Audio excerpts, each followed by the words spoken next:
tenants that need complete rehabs. Do you own a house that's trashed and needs thousands of dollars in repairs? Great. If you own a house and want to sell it fast, call me at this number, 816-330-6000. That's 816-330-6000. Or go to rexbuyskc.com.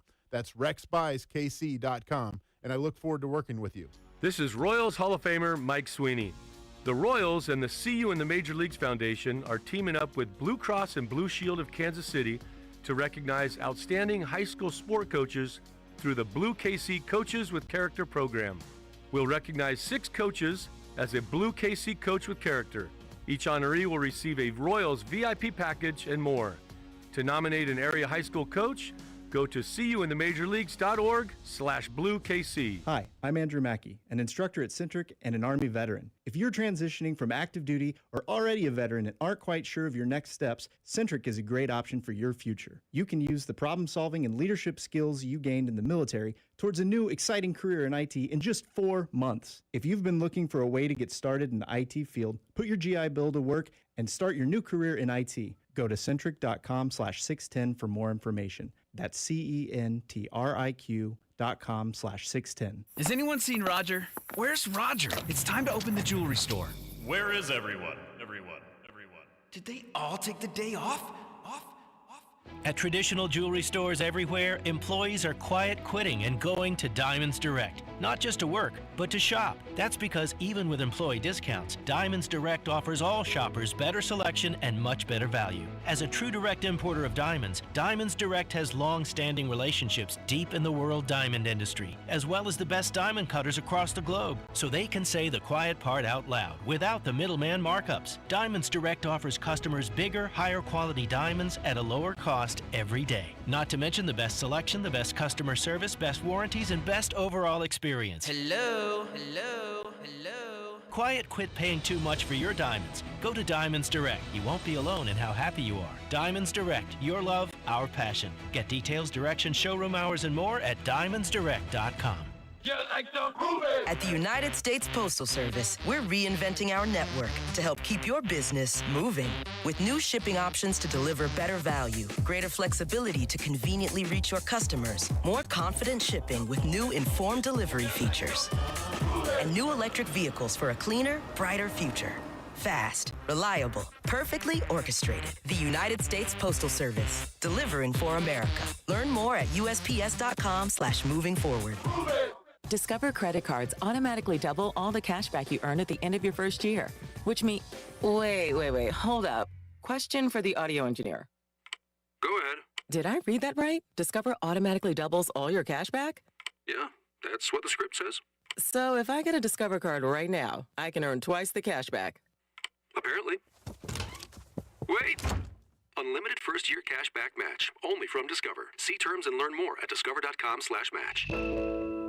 The Dell Technologies Summer Sale event starts now with limited quantity deals on select performance PCs with Windows 11 Pro. Save on select Vostro laptops with built-in security features and select Latitude laptops with enhanced privacy, collaboration, and connectivity. Save on essential accessories, plus free shipping and special financing with Dell Business Credit. Dell Technologies recommends Windows 11 Pro for business. Call a Dell Technologies advisor at 877-ASK-DELL. That's 877-ASK-DELL. Offered to business customers by WebBank, who determines qualifications for and terms of credit. Do you find yourself stuck in a timeshare? Get the real facts about the timeshare industry and your options for cancellation.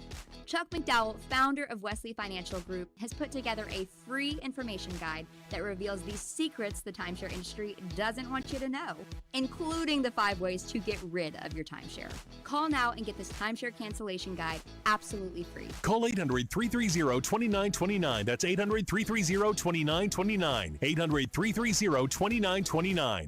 This is Flea for This Little Light, a podcast about falling in love with music. I started a nonprofit music school about 20 years ago called the Silver Lake Conservatory of Music. The reason that I started doing this podcast was music education. I'll be speaking with Rick Rubin, Thundercat, Stuart Copeland, Margot Price, Corey Henry, Cynthia Erivo, Sheila E., and Patty Smith. Please listen and follow This Little Light, a presentation of Cadence 13 on the Odyssey app or wherever you get your podcasts.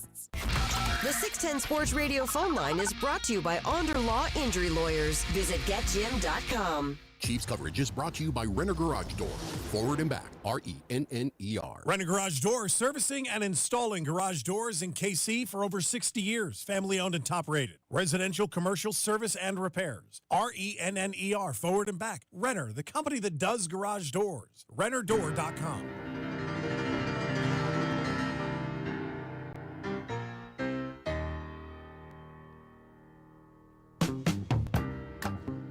All right, back here on Cody and Gold, just getting started on a Tuesday.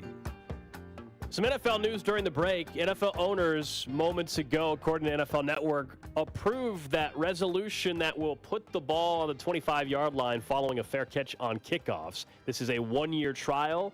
This was Roger Goodell's big push. This is something he wanted pretty badly, although players and coaches across the league were strongly against it. But he got owner support, at least for 1 year. As you would guess, special teams coordinators unanimously opposed the change, but they're not involved with the owners' meetings. And so Roger Goodell gets what he wanted. He is citing player safety for this, of course. We'll see how this goes. In college, very similar rule exists where you fair catch it, you get the ball as a touchback, even if you're not in the end zone. It'll be different. It's going to look weird. It'll look weird. I would love to go back. We probably can. How many touchbacks were there this year anyway? Like, is this something where we're freaking out for no reason? And it's just everybody loves to just say everything sucks, that didn't change sucks all the time? Or is it actually going to be a bad thing for the league? Because I'm not going to sit here and believe that the league cares so much about player safety. I'm not naive enough to think that, because here again, we're talking about Thursday Night Football getting flexed and things like that. Yes. But Roger Goodell is claiming player safety, and kickoffs are one of the most dangerous plays. I don't doubt that at all. They're also one of the most exciting plays. Most exciting plays as well. I think if you're doing that, then you should give me the 4th and 20 onside kick rules. Screw you. Give me both. Yes. If you're just like taking the risk at a kicking game, then let me just play a regular play on 4th and 20 and give me what I want. Yeah, they already made some changes to the onside kick anyway. That the onside kick it was already challenging, and it should be, but it's almost impossible now because of some of the safety changes they've made on onside kicks. Look, you have Patrick Mahomes as your quarterback. I'm actually good with the whole fair catch thing. How many times have we said, because of the issues on kickoffs and punts in some cases, but kickoffs, hey man, you got Patrick Mahomes. Don't screw things up with a bad return. Just protect the football and give Patrick Mahomes the ball at the 25 or 20, right? So I actually, as a Chiefs fan, when my quarterback is Patrick Mahomes, most of the time, I'll be honest, Cody, just give me the fair catch. Let Mahomes have the football. I trust my quarterback's going to make something happen more than throw back any other receiver, or in some cases, been Isaiah Pacheco in the last year that was returning kicks as well. I mean, I'll definitely be bummed because, look, I guess in the Chiefs' case, 13 seconds was enough to be at the 25 and score a game-tying field goal, or I think it was game-tying, right? Game-tying field goal to send it to overtime. So I'm not saying that can't occur again. Obviously, they're more than capable of doing that and may do it again. But it's just the kickoff was like it was like back-to-back Hail Marys for a while. But the second that they made it so that essentially every kicker could just bury the damn thing out of the back of the end zone anyway, we've already taken some of the juice out. So it's eliminating all these teams who kick short, which honestly Dave Tobe helps. Well, yeah, but the Chiefs are really guilty of trying to take those out when they shouldn't. Like returning them out to the 17-year. They're very bad in the situation. This helps Kansas City as far as I'm concerned. Yeah, on the return side, like on the offensive side of it, I really don't have an issue because of what we're discussing here, where you got Patrick Mahomes, just give me the ball at the 25. I think, though, there are times where Dave Tope likes Butker to kick it just short of the end zone on purpose to force a return and prompt the coverage unit to then get pin the opponent back a little bit more inside the 20. That's probably out the window. If you're able to break through and have good coverage, that receiver can already see that, and he can just call a fair catch. So, look, it is the kickoff return, the excitement part of it. I'm with you, but overall, I would argue when we mention baseball and pace of play and all this kind of stuff, we might also just be saving ourselves some time, and also if you're playing the field position game, if you're Kansas City Chiefs on offense. So I think that the reaction for so many people is like, oh, this is the worst thing ever. I really don't know if it's going to be that big of a deal. We see it in college. Yeah, it feels like the simplest thing to give up, but it is kind of rich considering the fact they just approved flex scheduling for Thursday night football. That's why the player safety something arguments. that is so clearly unhealthy. So what do they not? But kickoffs have largely proven through long research to be the most dangerous play on the entire NFL field. It's been proven. It leads to more concussions than any other play. Well, then just stop half-assing it and just get rid of. This is essentially getting rid of it.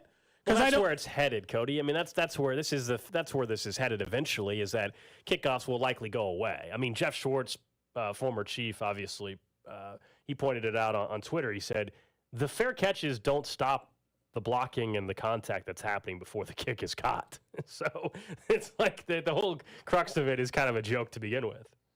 Yeah, it's a one-year trial, but I think what you mentioned, just get rid of it altogether.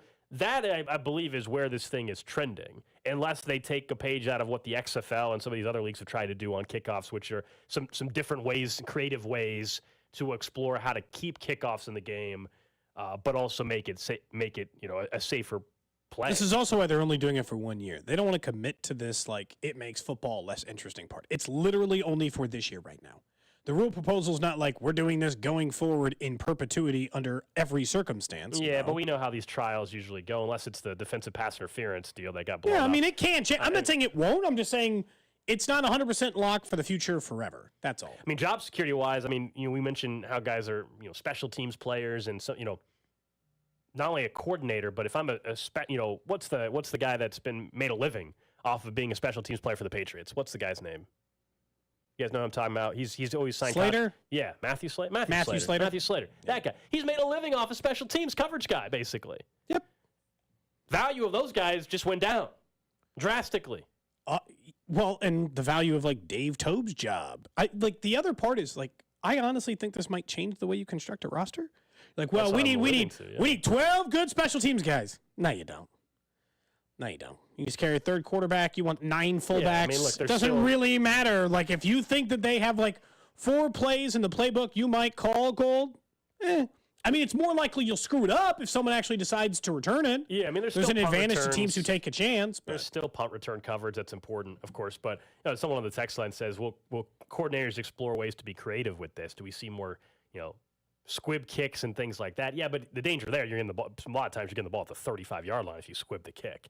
If you do it, properly as the return team. So I don't know. I mean, if I'm just kicking off, I'm just kicking it at to the 5-yard line or inside the 10 every single time, and hoping they either dare them to take it out, or they fair catch, or they start at the 25. I mean, here's the thing: if I'm kicking it short, hoping to get him at the 18, I might as well just bury the thing in the back of the end zone, because now they're going to be coached to just fair catch it.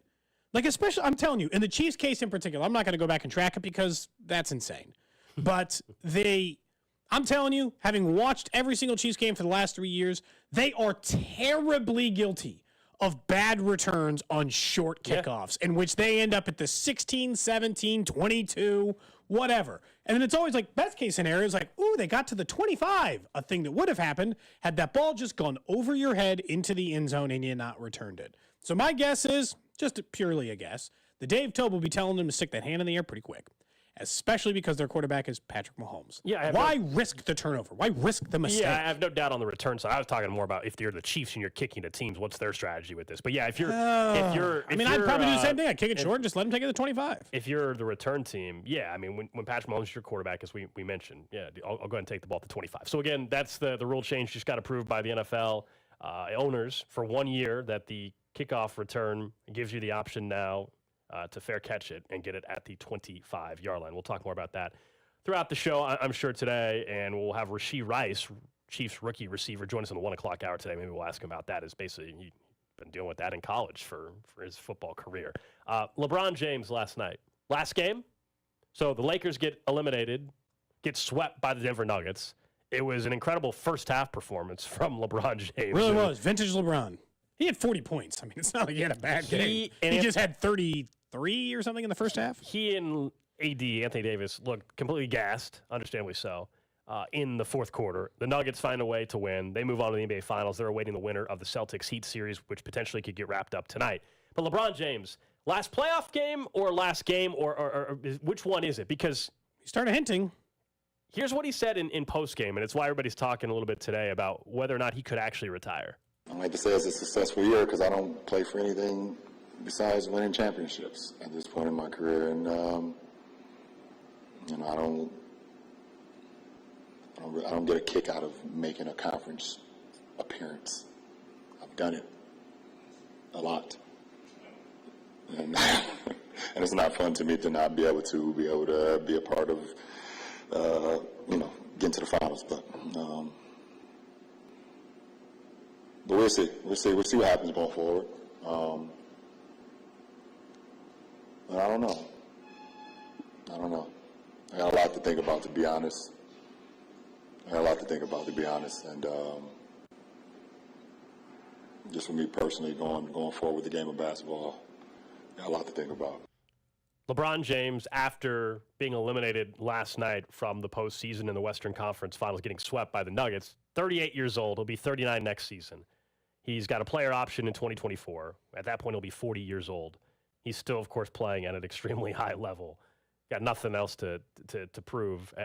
No. If you are LeBron, though, are you just frustrated right now? Are you just saying, there's no reason to make a decision? Or do you actually believe that there's a chance? Because before those comments, I would have said there's no chance he's retiring, Cody. Now it's still very slim, but I have to at least entertain it. I do have to, because he's talking like a guy who wants to retire. And if his kid wasn't getting ready to play in the league, I think you would.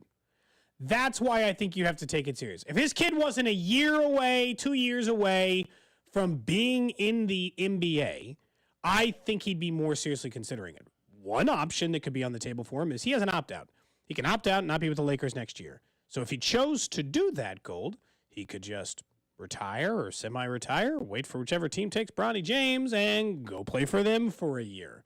But I don't think he wants to just be in the NBA to play with a team for a year. I mean, he's only about playing championships, well, right? He said it in the cut, too. I mean, it's I don't care about getting to conference final games. It doesn't mean, or conference semifinals. It doesn't mean anything. That doesn't do anything for his legacy or anything like that. I mean, the going to conference finals, going to NBA finals, it's all just whether or not he gets another ring at some point. That's all. It's been that way for quite some time for LeBron. Yeah, the scenario you highlight, we talked about that before the show a little bit. Could he just, basically retire or step away for the game for a year or two, rest his body, and then come back at age 40, find out where his son, who's at USC for this upcoming college basketball season, find out where his son ends up. And it's no sure thing his son's a lottery pick, by the way. His son has to perform at a high enough level. He'll get extra opportunities because he's LeBron's son. And if you're the 30th pick, that doesn't guarantee you're on the up roster at that time. But if it's LeBron James' kid, LeBron could probably get his kid on the NBA roster to play a couple of games, man. Come on. Well, sure, but if he wants, is it competing for championship is what he's saying now. Yeah, but if it's your kid, it's maybe the only thing that would beat that, right? That's exactly right. Well, and he has, Bronny James is a McDonald's All-American. He's not thought of as being a surefire lottery pick. But let's say you're not the Lakers. Let's say you're a different team, because it might take a team that's a little bit more desperate to create buzz around the organization. Sure. I need a new team. I used to say the Kings all the time, but they were actually quite a bit better this year. Orlando, fine. Okay, fine. Orlando. Yeah. Pretty sad. If you're Orlando and you're LeBron and you're saying, I don't care where I play, I'm going to play for 1 year for whoever drafts my son.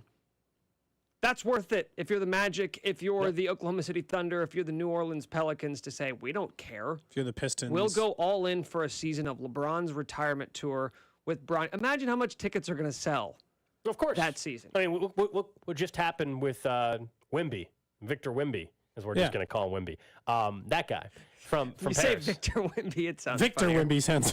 Yeah, that guy, who and I understand they're thinking they got 15 years out of that kid or something, but the point remains the same. They sold so many season tickets that night. He got not even drafted yet, just that number 1 overall pick the Spurs got. How many Wemby jerseys they're going to sell? If LeBron, it's an endless amount. I don't think LeBron is retiring. I don't either. I don't think last night was. Let me put it this way: I don't think last night was his last game in the NBA. How about that? That was not the last NBA game LeBron's playing. Opens the door for the scenario you and I brought that could he actually sit out or something. I still think that's pretty slim, but that maybe is a possibility. Last night was not the last game we've seen of LeBron James. I would be stunned. Me too. I don't think he wants to go out like that. I mean, if he won the championship this year, do you think he was going to retire if he's talking this way? Maybe. Well, maybe. More likely if he went out on top, but I still think we've talked about this for a while because he has, which is his dream basically of playing in. Because how incredible would that be? Of course, he has to play on the same team as his son. That's nuts. That'd be amazing. So I get why he wants that to happen. But a lot of things, for him, he has to stay healthy if he wants to keep playing. But also, his son still has to back it up. Like, it's not a sure thing his son is in the starting 5 and scoring. We're acting like it's not like his son's going to step up and score 20 points or 15 points a night in college. No, it was just like his post game. He just seemed like so tired of so tired of Jokic. Like, oh God. Well, some of the shots. Just like hitting like two-handed tomahawk threes over my face. What the hell am I supposed to do? He's just having that kind of finals. Gotta write something down. Nick's notable notes. Guys, how about this? We are over 3 months into the offseason, which means we're basically halfway there. OTAs are this week, which means training camp's right around the corner. It's basically the start of the season. Okay, week 1's around the corner.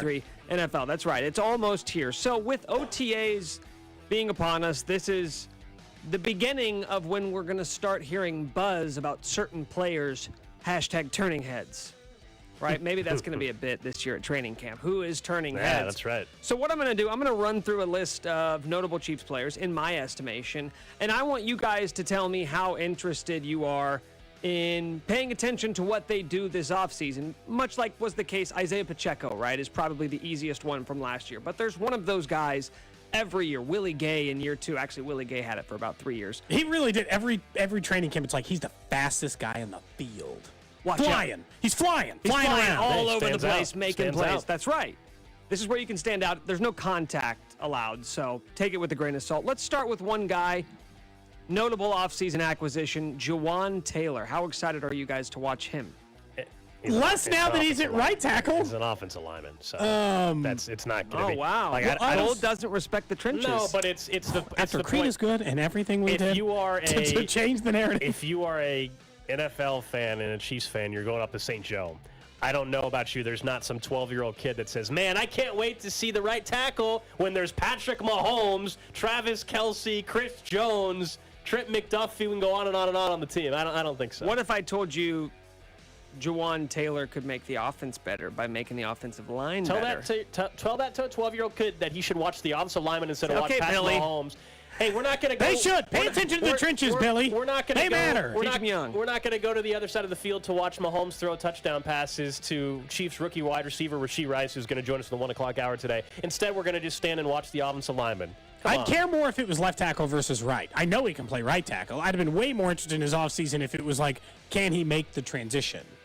But if he's a stud right away, that's something that, we can say left tackle matters more than right tackle, but I would also say a lot of people who are claiming that now were the same people who were complaining about Andrew Wiley last year. It's like, okay, well, what if this dude's a stud at right tackle? It's one less thing to worry about. Yeah, no, look, I mean, you asked the question of what will turn heads. I'm not saying that it says what I think Jawaan Taylor will be at right tackle. I'm not even worried about it. If he's playing right tackle, I think you're set. No need to worry. The guy's played right tackle multiple fine. years. If you want a sexy position, I'll give you a sexy position, Gold. Oh, God, if you say fullback. You just mentioned him. We're going to talk to him later in the show.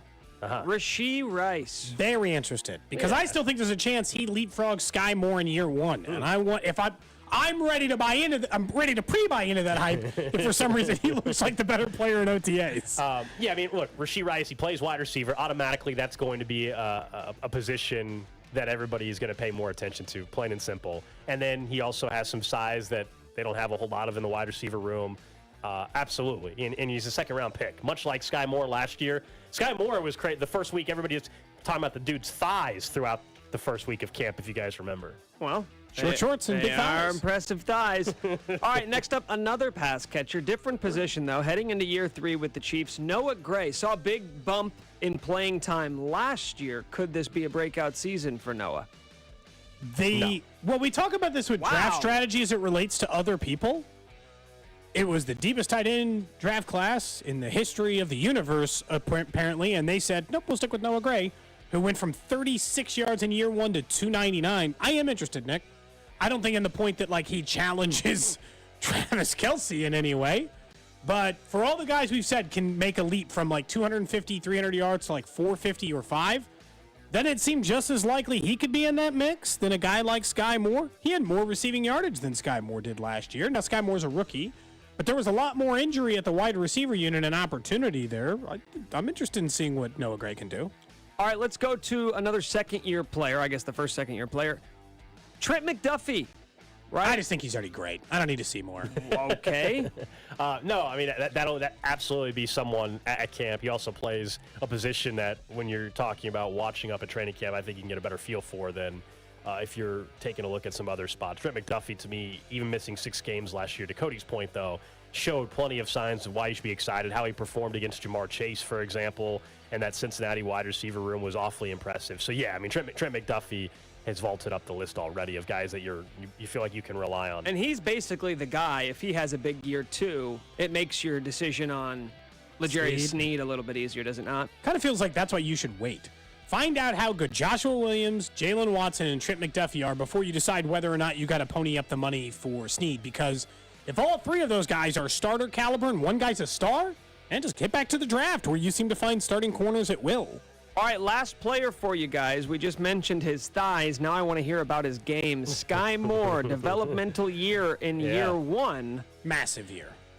Wide receivers jumped from year 2, 3, 1 to 2. I mean, he's got to be one of the most intriguing players for the entire offseason. Yeah, you're asking head turner at camp and someone that you're going to be focusing on. Sky Moore, once again. Similar reason to Rashee Rice, but also it's now year 2. And so now you're expecting some of the issues that you had of getting on the field your rookie season, you're expecting those to go away, and now you need to see the leap. Now you need to see it. Otherwise, it will be more than fair at the end of year 2 to say, okay, well, this is just what he is. He's got a chance to show people that last year was just that. It was a rookie year. He couldn't get on the field. He lacked confidence, made some mistakes, route run. Did he improve on all of that? And that's why everybody will be keeping an eye on him at camp and at OTAs.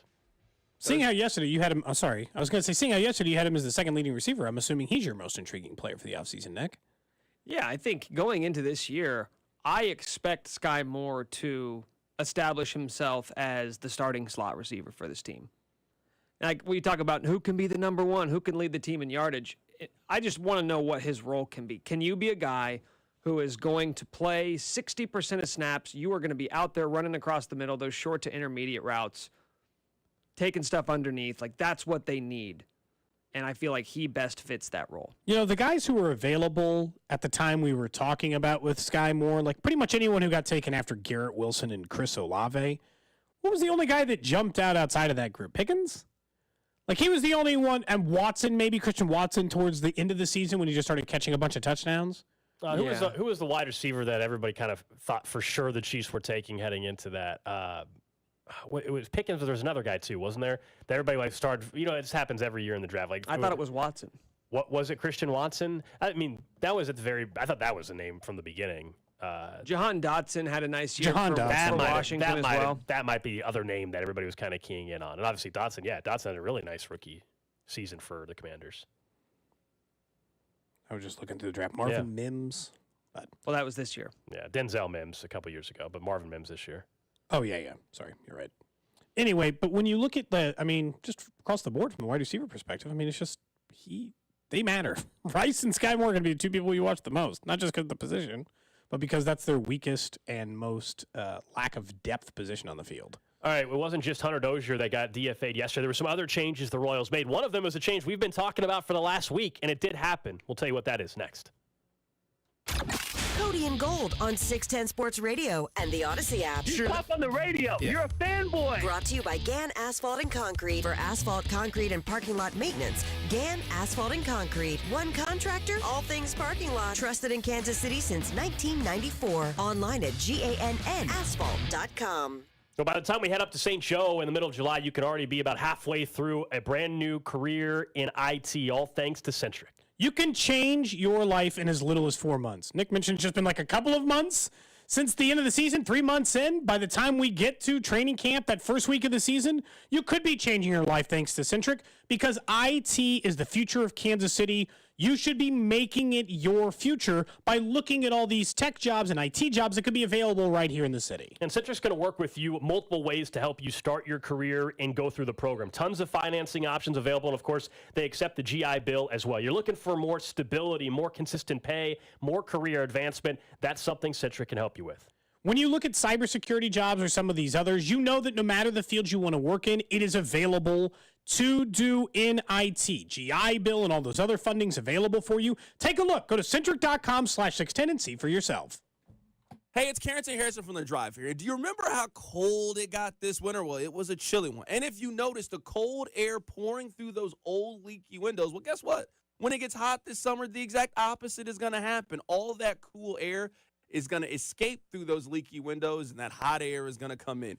So I'm telling you right now to replace those old windows and keep your house cool this summer with the official window of the Kansas City Chiefs over at Window World. Their windows are one of 2 windows with a good housekeeping seal of approval, a lifetime warranty that covers all parts, glass breakage, and labor. And right now, Window World is offering 18 months same as cash financing with approved credit. So pick up the phone right now and call this number for a free home estimate, 816-799-0820. And they can show you how they are simply the best for less. Remember this phone number, 816-799-0820, or check out the website, windowworld.com. Are you ready for summer? We are too. Hy-Vee has everything you need to make a huge splash this Memorial Day. Fire up your brand new grill from Hy-Vee and impress your guests with prime reserve steakhouse quality beef, chicken grillers, or specialty brats. Want more time by the pool and less time in the kitchen? Try Hy-Vee's full-service catering for any occasion and any size party. Make a splash into summer this Memorial Day weekend at your Kansas City area Hy-Vee. Hey, it's Clang. Memorial Day is almost upon us, and for me, it means cooking meat outdoors. Hy-Vee has everything you need for that perfect Memorial Day celebration. Whether it's the prime reserve cuts of beef, Hy-Vee's famous specialty brats, also patio furniture, gas and charcoal grills, and much, much more. Or you can spend less in the kitchen and more time with family and friends. Count on Hy-Vee for full-service catering or ready-to-serve meals, including ribs, barbecue chicken and pork, party trays, chips, and dip. It's a one-stop shop for your Memorial Day needs only at Hy-Vee. Diabetes, high blood pressure, anxiety meds, everyone's on them. If you're a 50-year-old male, maybe a bit porky, and you may even have type 2 diabetes, $1 million of term insurance may only cost you about $200 a month. Call Term Provider. Speak with Big Lou at 800-700-6898. Big Lou will find a term life policy for you even if you have type 2 diabetes, are overweight, or have high blood pressure. Term Provider has helped thousands of people like you who think they can't afford term life insurance. To buy $1 million of affordable term life for you, all you need to do is call Big Lou at 800-700-6898. Lou will make sure the scales are tipped in your favor. Call 800-700-6898. Big Lou will answer your call and work to fit you into a term life policy that you can afford. Remember, Big Lou's like you. He's on meds, too. Call 800-700-6898. 800-700-6898. Sony Pictures Classics proudly presents It Ain't Over, the new film about one of the greatest baseball superstars of all time, Yogi Berra. When it comes to Yogi, you don't know nothing. He's the figure that was larger than life. It Ain't Over is the one film that you could bring the whole family to the theater to enjoy. First-person accounts include Derek Jeter, Joe Torre, Mariano Rivera, Willie Randolph, Don Mattingly, Tony Kubek, and Ron Guidry. He was a guy that everybody loved because he was real. It Ain't Over, a new film by Sean Mullen. Rated PG, only in theaters. Now playing. Attention basketball fans. Get ready for an electrifying showdown on June 10th. The ABL presents an epic clash between 2 legendary alumni teams. It's Self's Army, led by Brandon Rush, going head-to-head against the Manhattan Boomers, led by Jordan Henriquez. Mark your calendars for June 10th and secure your tickets now at eventbrite.com or ablballin.com. Experience the adrenaline, the energy, and the excitement of ABL live in action. It's Self's Army versus the Manhattan Boomers at Kansas City Community College. Be there and be a part of the ABL legacy. Ray Magliozzi here for eBay Motors. So you ordered a new air filter for your car. You try to install it, but it doesn't fit. So you take a little bit off the sides. What, still doesn't fit? Well, you could try to sit on it. Or get it right the first time with eBay Guaranteed Fit. When you see the check, you know that part's gonna fit. Air filters, brakes, headlights, over 122 million parts. Get the right parts at the right prices. eBay Motors, let's ride. Eligible items only. Exclusions apply. Maytag month has got it going on. It's all you want with the savings all month long. Baby, can't you see? Maytag month is all you need. You know you can't go wrong when Maytag month is going on. Upgrade to the performance you need on all Maytag major appliances during May is Maytag month, happening all month long. Maytag month is going on. You're listening to 610 Sports Radio from the Max Motors Studios. Miss anything while you were at work? Every show is available on demand at 610sports.com and the Odyssey app. 610 Sports Radio. KCSP Kansas City. WDAF HD2 Liberty. Always live on the free Odyssey app.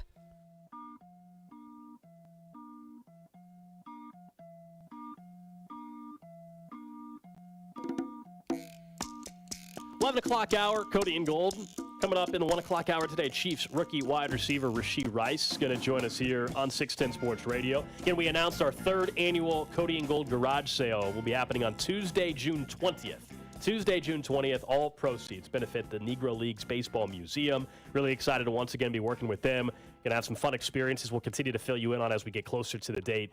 But we will once again have a really cool opportunity to have a private tour of the museum for you and a group of 10 conducted by just the president of the Negro Leagues Baseball Museum, Bob Kendrick. So that's a unbelievable experience to go through a tour that is led by him.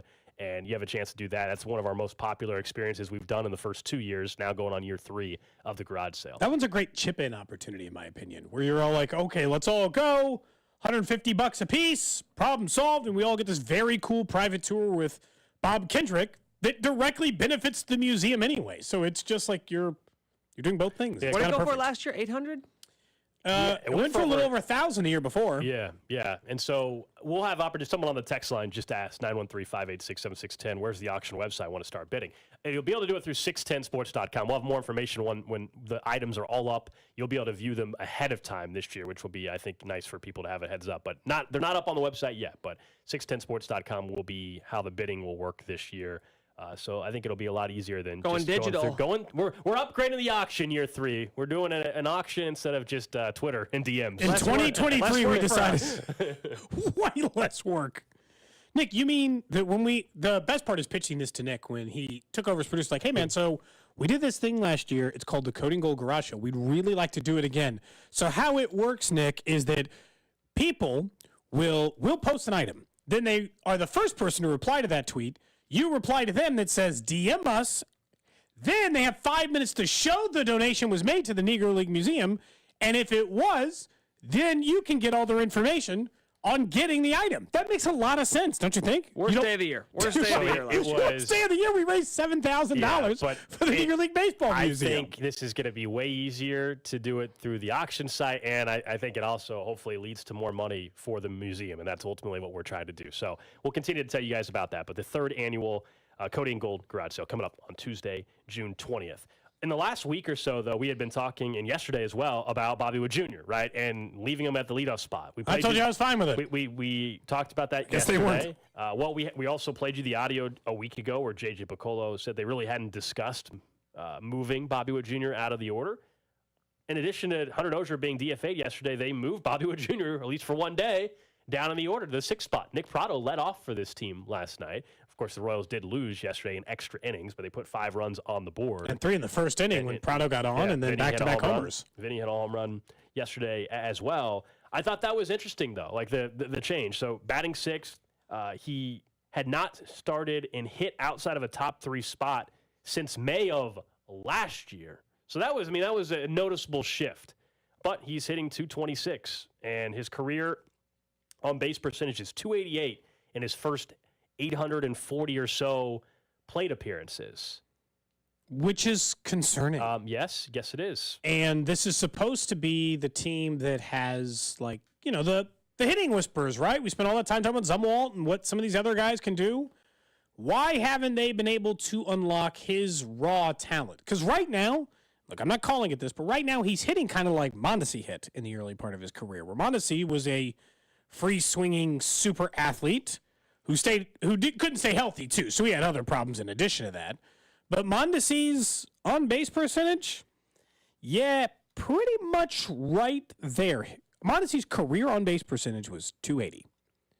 In his first 3 years in the bigs, in which he played about 160 games, so we're starting to talk about the amount that Bobby Wood Jr. has played, he had a .306 on-base percentage. In year 4, when he was 23, similar to Bobby Witt, .291 on-base percentage. Starting to feel a little bit like you were supposed to be a power-hitting shortstop, and all of a sudden, you're not getting on base. Where are you at just in terms of concern of what he can be? Because I'm already like the conversation of killed superstar conversation. The superstar part, I'm about done with that. Now he can have a 10, 15 year I wouldn't kill it 10 yet. or 15 year big league career because there's a difference. Like superstar. How many superstars are late bloomers though? Superstars, not again. In baseball? It's superstars. Not many. Very, very different. I'm not saying that I don't think he can be a 10-year pro. One of which the it is, yeah. 2 or 3 best players on a baseball team, and one day on his career on a team that can win a championship, and he's the 3rd best player or something. I don't know if he can be on a championship caliber team, the superstar is what I'm saying. I don't know if that's going to happen, which is what we all hoped he could have been. If you're just looking for a recent time that it went well, it's Jared Kalenic. And you're talking about a guy who's played in 45 games this year, but so Kalenic was bad. He's not a superstar. No, but he was the number 4 that's what I'm prospect asking. in all of baseball. No, but that's no, what but I'm he's asking. too. No. I don't care what he was as a No, prospect. I All, know. I'm saying, what can they be in the big league career? Well, I don't give know. a damn what their prospect ranking is anymore. So here's the thing. He's 23. Like, can I rule out superstar for Kalenic? He's 23 years old, so he's still a kid, just like Bobby Wood Jr. is a Bobby's kid. only 22. And this year he's hitting 297 with a 350 on base percentage, a 914 OPS, 10 homers. You're like, and before that he was worse than Bobby Wood Jr. So, but that's not answering the question though. I'm saying I wouldn't rule it out. Yeah, you're telling me a guy. I would still say his ceiling is superstar. Yeah, because Kalenic's ceiling is still superstar, and he's a year ahead of Bobby Wood Jr. Now he's starting to turn his career around. So. The question isn't. Do I feel as confident as I did as he came up, Gold? Yeah. Absolutely not. No. How could I say that? Yeah, it's not as can he one day hit 290? That's not the question. It's can he be a superstar? Because that's what. Let's not act like we didn't think that that's what we all believed he could be. And you're saying you still believe he can, so that's fine. I just think it's a lower probability than I once thought. There's a difference between being a superstar and saying a guy can have a 15-year career and be a fantastic player and one day go to one All-Star game or something. That's not a superstar. That's a hell of a career, but that's not a superstar, and that's the frustration. That to me, if he's going to be a superstar, there has to be a shift here awfully quick. Here's the thing: like the Mariners, who are a contending team, or at least were last year. I guess I haven't looked up their. Turns out I haven't been checking the standings a bunch. Well, that's a good idea. That's a good idea. In fact, they're currently 23 and 24, so they're in contention enough. They're 6 games back in their division, but they're not out of it by any means. They're about 500 team right now. He's their best player right now. And that's really what we're looking for. Like, for me, that's like the step I want to see Bobby Wood Jr. take soon. I want you to be the best player. Maybe not the best hitter, because that looks like that title is firmly in Vinny Pasquantino's camp and not going anywhere as a result of that. But at some point, can you become the Royals' best player? I don't think it's an unfair thing to keep looking for Bobby. Yeah, the odds of superstar are way down. No, you can be the best player on the team. That absolutely is still in play, but that doesn't make you a superstar. And here's the other problem right now is, as much as you could say it's a good thing, because it means they don't have any bad contracts after the Hunter Dozier thing. Yeah, man. They have no one under contract in the long term that's under a rookie deal. Just no one they've committed to. They've committed to no one long term. The longest term deal they have outside of a rookie deal is like Jordan Lyles, who's here for 2 years. They don't have anyone that they have committed to in this organization right now, which you could say, again, is a good thing for a team that is very bad record-wise right now, but also you would want players to commit to, if that makes sense. Yeah, 2024. Next year's payroll right now: Salvador Perez, $20 million. Jordan Lyles, $8.5 million. Jake Brentz, $1 million. And then, of course, you got a bunch of pre-arb guys. And then you'll have dead money of Hunter Dozier, right? Dead money of $9 million or so. So that's now, it. Like, we're starting to border on these conversations where it's like, you remember it was last year, I think was the stat. Like, King Griffey Jr. was like the 3rd highest paid player on the Reds. We can't live like this. And I understand that the Royals, this comes back to the whole thing with money and all this stuff is, and Gold, you're talking about, hey, don't just spend money to spend money. I'm definitely not saying that. But if you have no one to commit to, like if you have no one you want to give a long-term contract to, then your conversation, Gold, the statement you had said yesterday, which is no one should be off the table, is even more true. Like, if there's not a single player that you think has a future here at some point, it's concerning that no one's here long term. Jake Brentz is the 3rd highest paid active player scheduled to be here next year. I know other guys will get arbitration money and they'll make more, but he's the 3rd highest current scheduled to do it. He's going to make $1 million.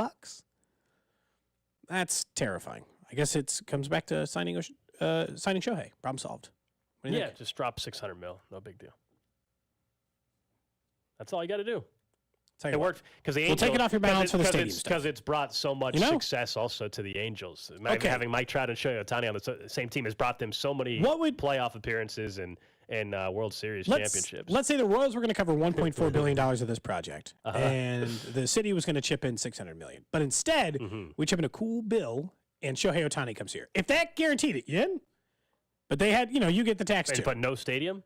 No, we get the stadium too. $2 billion.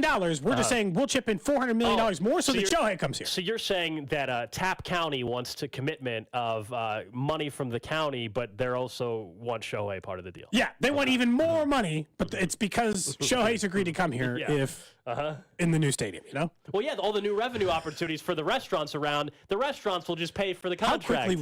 How quickly would you buy a Shohei jersey, by the way, if you were a Royals player? Oh, yeah. Instantaneously. Most interesting player in baseball. Thinking of jerseys real quick. 100 years. I was listening to Vern briefly during his pregame show last night, and he brought up something, and he even admitted it's very baseball nerdy stuff. But he was saying that Hunter Dozier's number was the number that Bobby Wood Jr. actually was wearing, and coming up. And then, of course, Hunter already was wearing the number, so Bobby switched, and he's like, should Bobby switch numbers and go back to what he was wearing before? Is it like the NFL where Bobby Wood Jr. have to buy up all the jerseys? Is it like the I don't NFL? know Major League Baseball's rule that. In football, we know you got to buy up the jerseys that are remaining. Yeah. Is that how it works in baseball? Through the MLBPA? Again, nerdy stuff. I honestly don't know the answer. I don't know. I do know that the Royals do this really nice thing where they frame up the first jersey you ever wear. They put this big, cool display case. But sometimes, if you're an unheralded rookie, like Dozier was, you wore number 76 in your Major League debut. So he's got a giant framed, this is the first jersey I wore in my Major League game, and it's 76, which is just such a not good baseball number. No, it's not. I don't know if Bobby's going to change numbers. We'll see. So we talk a lot about sports wagering on the show because we want it legalized in Missouri, or do we, which we can get to in a minute. But I have a very serious question about what was a vague threatening tweet Adam Schefter sent out yesterday, which was, hey, a new wave of potential violations on the gambling policy could be coming. And that, to me, that is obviously the same type of violation that happened with the Lions, which is they found more accounts that were betting on sports, not the NFL, from NFL facilities. Maybe the NFL. Which is against, maybe the NFL, but against the NFL to this. The question I have is not, good for the NFL. We've talked about this. I think that they should work with these gambling companies, and they're trying to keep everything looking clean for a number of players. Makes sense. The question I have is, are players ever going to figure this out, or are we going to have to do this story on repeat every year, Gold? Because that, at some point, is going to make it harder. I know you defend sports wagering to the end, and the show generally does. But if every single year there's some wave of 15 idiots getting suspended, it's going to start looking very bad. So I, love this conversation so much, the same repeat conversation, because it should be simple. It should be pretty simple that if you are an NFL player, I thought it'd be pretty obvious why it might be a problem if you are betting on the NFL. And I know you're saying, well, not just the NFL, but some of the guys have been busted for betting on the NFL as well. It's pretty simple to me. It's pretty simple. The penalties have been harsh for a reason because of what you're bringing up, which is they're trying to get this down to nobody. One, the optics are terrible, and two, you're trying to show, hey, this is the punishment and use it as a deterrent. I think teams who already do have conversations with players and staff members about sports wagering, and especially now more than ever, I think those have to be ramped up to make sure that you don't have a season jeopardized with a star player or anybody on your roster because they chose to make a bet while they're on the property of the team facility or elsewhere. And for those that say, well, they should just be able to bet anyway. Again, I don't know why. No one's saying they can't bet on anything but football and not while you're at work. When it comes to the NFL, I don't know why it's all that complicated. Like, well, the NFL's in business with the gambling companies, so the players should be able to bet. If you can't understand the difference between the companies getting marketing deals and the wide receiver for the Chargers or the Lions, I guess, making a bet on an NFL game allegedly or whatever, that's just so much different. It's no different if you're someone that owns a company or anything like that, there's certain rules that you might not be able to have take place. I don't know why it's all that difficult. Well, if you're a security firm, you limit your employees from buying and trading stocks, right? Like that's something that happens. I can't work on a bottling line and just hammer beers the whole time because I work near them. That's not how it works. It's just like you have to draw a line somewhere. I'm just trying to figure out are we going to get numb to this story because 10 idiots every year can't learn the lesson? Or is the NFL going to hammer enough of these in the first few years that we don't have to do this every year? Because I don't want to have the conversation every year. But they will continuously just get black eyes every single year if every year Adam Schefter has got to be like, here are the 9 guys suspended this year for wagering while on NFL property. I think it's across the board. There's got to be a cycle going even down to the college game because we know there's been some scandals in college where individuals have been busted for this as well. There has to continue to be education on the athletic side that, hey, these are plain and simple the rules. These are the consequences in this new frontier, if you will.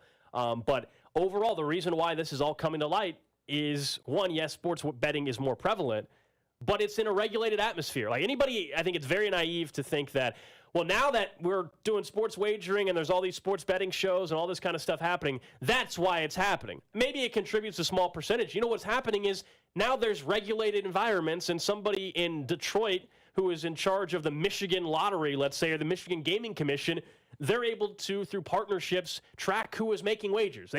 Everything. And these people are smart enough to not just sign in with their name. Yeah. Calvin Ridley. You're like, no, that's your name. Don't do that. Everything is recorded by the time, the individual, the location the bet was made, even if you're on your mobile phone. And so it should be something that people, as time goes on, hopefully, if you're an athlete, if you're privileged enough to have the opportunity to play in the NFL or any professional sport, that you recognize these are plain and simple the rules. Again, I keep using the stock market example. Like if you're someone that works for a securities firm, they're not letting you trade stocks. I don't know why this is that complicated. I like the text line said, nah, ask Dusky. I bet he was tipping them back while bartending. In fairness, bartending is the one exception to this rule, Nick. We have to admit that I was about to say, man. We all do drink while bartending, but I don't think we want to hold everyone to that standard because someone says, Alex, we should support the players that want to gamble. We support all facets of betting, whether you're a child or a senior. Well, but as far as you should be able to, as an NFL player, bet on an NBA game. Yeah, no problem. Not at the team facility. You're going to put some money on the Celtics tonight? No one's stopping you. Plain and simple, you cannot be an NFL player and bet on NFL games. Again, I don't know why that is. It should not be complicated. That's pretty straightforward to me. There's obvious reasons why that might be problematic. The entire whole integrity part. Now, I mean, the players can make the argument like it's not our job to do integrity. You didn't have to take all this money from the sports wagering companies. But it's always the same thing. It'd be like, that helps you get paid. You all understand how this works, right? If we take money from all these sports wagering things, if revenues go up, the NFL's structured this way. Revenue goes up, general revenue payroll goes up, which means we can pay you more because the salary cap went up. It's not like, I'm not saying that the players are getting more cut of this pie than the teams are. They're not. They just aren't, but they will still get some version of it. So that matters.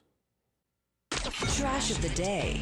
All right, let's get to some trash here on Cody and Gold.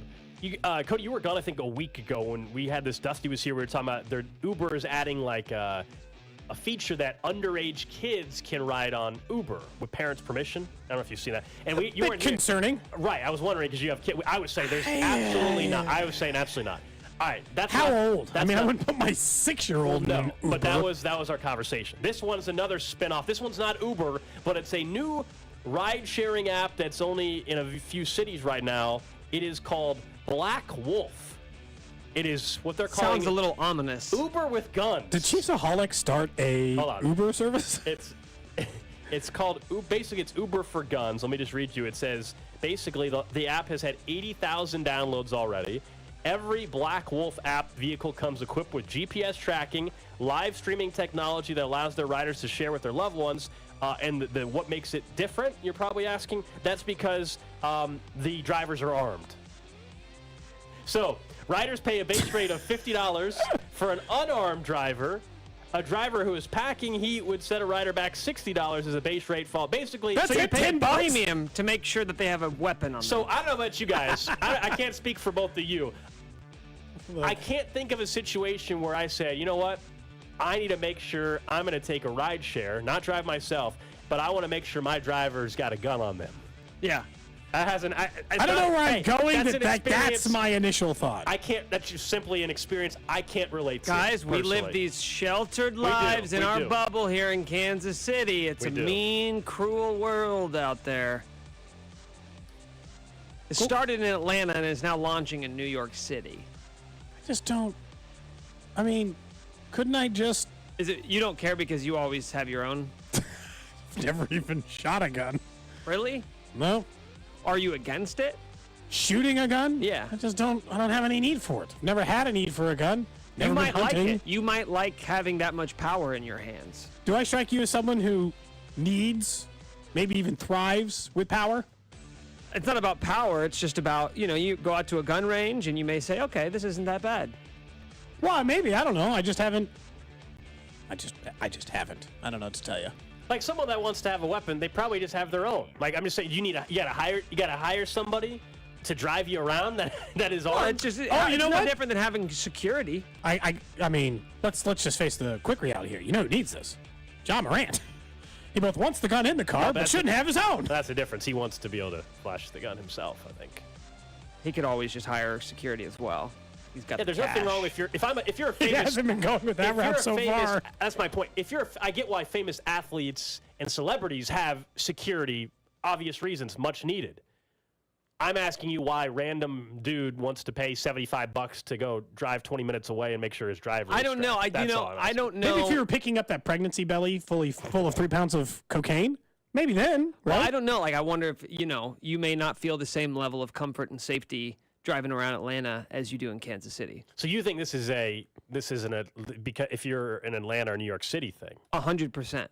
I mean, I don't have to dive into the numbers to illustrate to you guys that those cities are probably we don't need to get into a city and crime rate. I will say Kansas City, Missouri is like top 15 or 20 worst in the country though. But yeah, so I mean, it's not like it's not just an Atlanta or New York City thing. But anyway, yeah, it's not great. So, do you guys want to get into that? Do you guys want to get in the crime rate in Kansas City right now? Let's not really dive into it. Open forum. Yes. Let's not. Take callers. Let's see. Oh gosh. What we're supposed to be talking about the conversations that people want to hear. Open them up. 913-586-7610. No, coming up next, we will talk some Chiefs football. In particular, how one change with the schedule, in my opinion, is not going to impact the Chiefs at all this year. Cody and Gold. Would I rather have my ween slammed in a car door? Or would I rather have my fingernails ripped off with a pair of needle-nose pliers? I don't know. I can't decide. Brought to you by Gann Asphalt and Concrete. For asphalt, concrete, and parking lot maintenance, Gann Asphalt and Concrete. One contractor, all things parking lot. Trusted in Kansas City since 1994. Online at GANNasphalt.com. Kansas City Catbackers, don't miss Party in the Park with the Cats on Wednesday, May 24th at the Pavilion at the Theater in the Park at Shawnee Mission Park at 7710 Renner Road. Doors open at 5. The program is at 6:30. Join coach of the Big 12 champs, Chris Kleiman. Basketball's Rodney Perry. Alumni Association President Amy Button-Renz. Student athletes K-State Cheer and Willie the Wildcat. There will be food and beverage trucks. No reservations needed. Call 620-755-0978 for details. We'll see you May 24th in Kansas City. Go Cats! Experience the future of connectivity with Spectrum One. Get Spectrum Internet and one unlimited mobile line for just $29.99 a month each, plus advanced Wi-Fi free. Spectrum Internet delivers speeds up to 300 megabits per second. With Spectrum Mobile, you get unlimited talk, text, and data. And advanced Wi-Fi brings you enhanced privacy and security. Internet and mobile for $29.99 a month each, plus advanced Wi-Fi free. Visit spectrum.com/2999 or a Spectrum store today. Offers subject to change. Valid for qualified residential customers only. Service not available in all areas. Restrictions apply. Make lunch or dinner easier with Old Shawnee Pizza. It's Tuesday and any single topping pizza is just $12.99. That's right, only $12.99 at Old Shawnee Pizza. Call or go to OldShawneePizza.com to order. Old Shawnee Pizza. 2 locations, Shawnee and Lenexa. Spring is in the air, and that means one thing. Dandelions are coming. Don't let those annoying yellow weeds invade your lawn again. This year, trust your lawn to Ryan Lawn and Tree. This is Larry Ryan. No other lawn care company delivers the results that Ryan Lawn and Tree delivers. More than just providing a beautiful dandelion-free lawn. Your trusted pros in the clean red trucks make sure your entire landscape is healthy, strong, and ready to look great no matter what nature throws at it. And unlike the other guys, the pros at Ryan Lawn & Tree are employee owners, full-time professionals going above and beyond every day with 5-star customer service. Call us or click ryanlawn.com today. And as a new customer, you'll save 50% on your first lawn application. Enjoy a worry-free, effort-free, dandelion-free lawn this year with Ryan Lawn & Tree. Hey guys, this is Nick. I've ditched the coffee for 213 Flashpoint this year, and I'm never looking back. Make this the summer you finally commit to getting into better shape with 213 Flashpoint. Check it out at any of the 8 Supplement Superstores locations in the KC metro area. Hey, this is Rex with KC Real Estate Buyers, and I buy houses for cash. If you own a property in the Kansas City or surrounding area and want to sell it fast and at a fair price, grab a pencil. I'm going to give you a very important phone number in 40 seconds. I'm a private real estate investor. I live right here in KC, and I can pay cash and close on your timeline, even in as little as 3 days. Here at KC Real Estate Buyers, we are improving Kansas City one house at a time. I buy inherited houses, vacant houses, foreclosure houses, behind-in-payment houses, my tenant won't pay the rent houses, and properties that need complete rehabs. Do you own a house that's trashed and needs thousands of dollars in repairs? Great. If you own a house and want to sell it fast, call me at this number, 816-330-6000. That's 816-330-6000. Or go to rexbuyskc.com. That's rexbuyskc.com. And I look forward to working with you. This is Joe Cordell of Cordell & Cordell. Men, you fought hard for the role that you play in your children's lives. This Father's Day, Cordell & Cordell celebrates you the entire month of June. Join us every Friday for our live webinar series, Father's Fridays. There you'll receive much useful information from our panel of speakers. To register, go to cordellcordell.com/Father's Day. Schedule an appointment with one of Cordell & Cordell's Missouri or Kansas attorneys. The choice of a lawyer is an important decision and should not be based solely upon advertisements. CordellCordell.com. It's Wrangler season out there. Warmer days, cooler nights. Open roads, endless horizons. And you need to be ready in jeans made for the unpredictable. Wrangler, for the ride of life. Shop our newest styles today at Wrangler.com. Do you owe more than $10,000 in back taxes? Good news. There's a new way out. It's called the Fresh Start Initiative. Call U.S. Tax Shield, A+ rated with the BBB. 800-391-5063 for your free consultation and let U.S. Tax Shield protect you from the IRS. Hello, I'm Howard Mackler, founder of Innovation Refunds. You've heard me talking about the payroll tax refund for months. I'm so proud that we've helped over 15,000 businesses claim over $5 billion in cash incentives. If you own a business, even if you've asked your CPA about this, you owe it to yourself to take another look. Every client is assigned a licensed and insured tax attorney who evaluates your company at my expense to accurately determine eligibility. Innovation Refunds has hundreds of 5-star reviews on Trustpilot and Google, and your business might be entitled to receive up to $26,000 per employee. Businesses of all types can qualify, including medical, professional, construction, even nonprofits.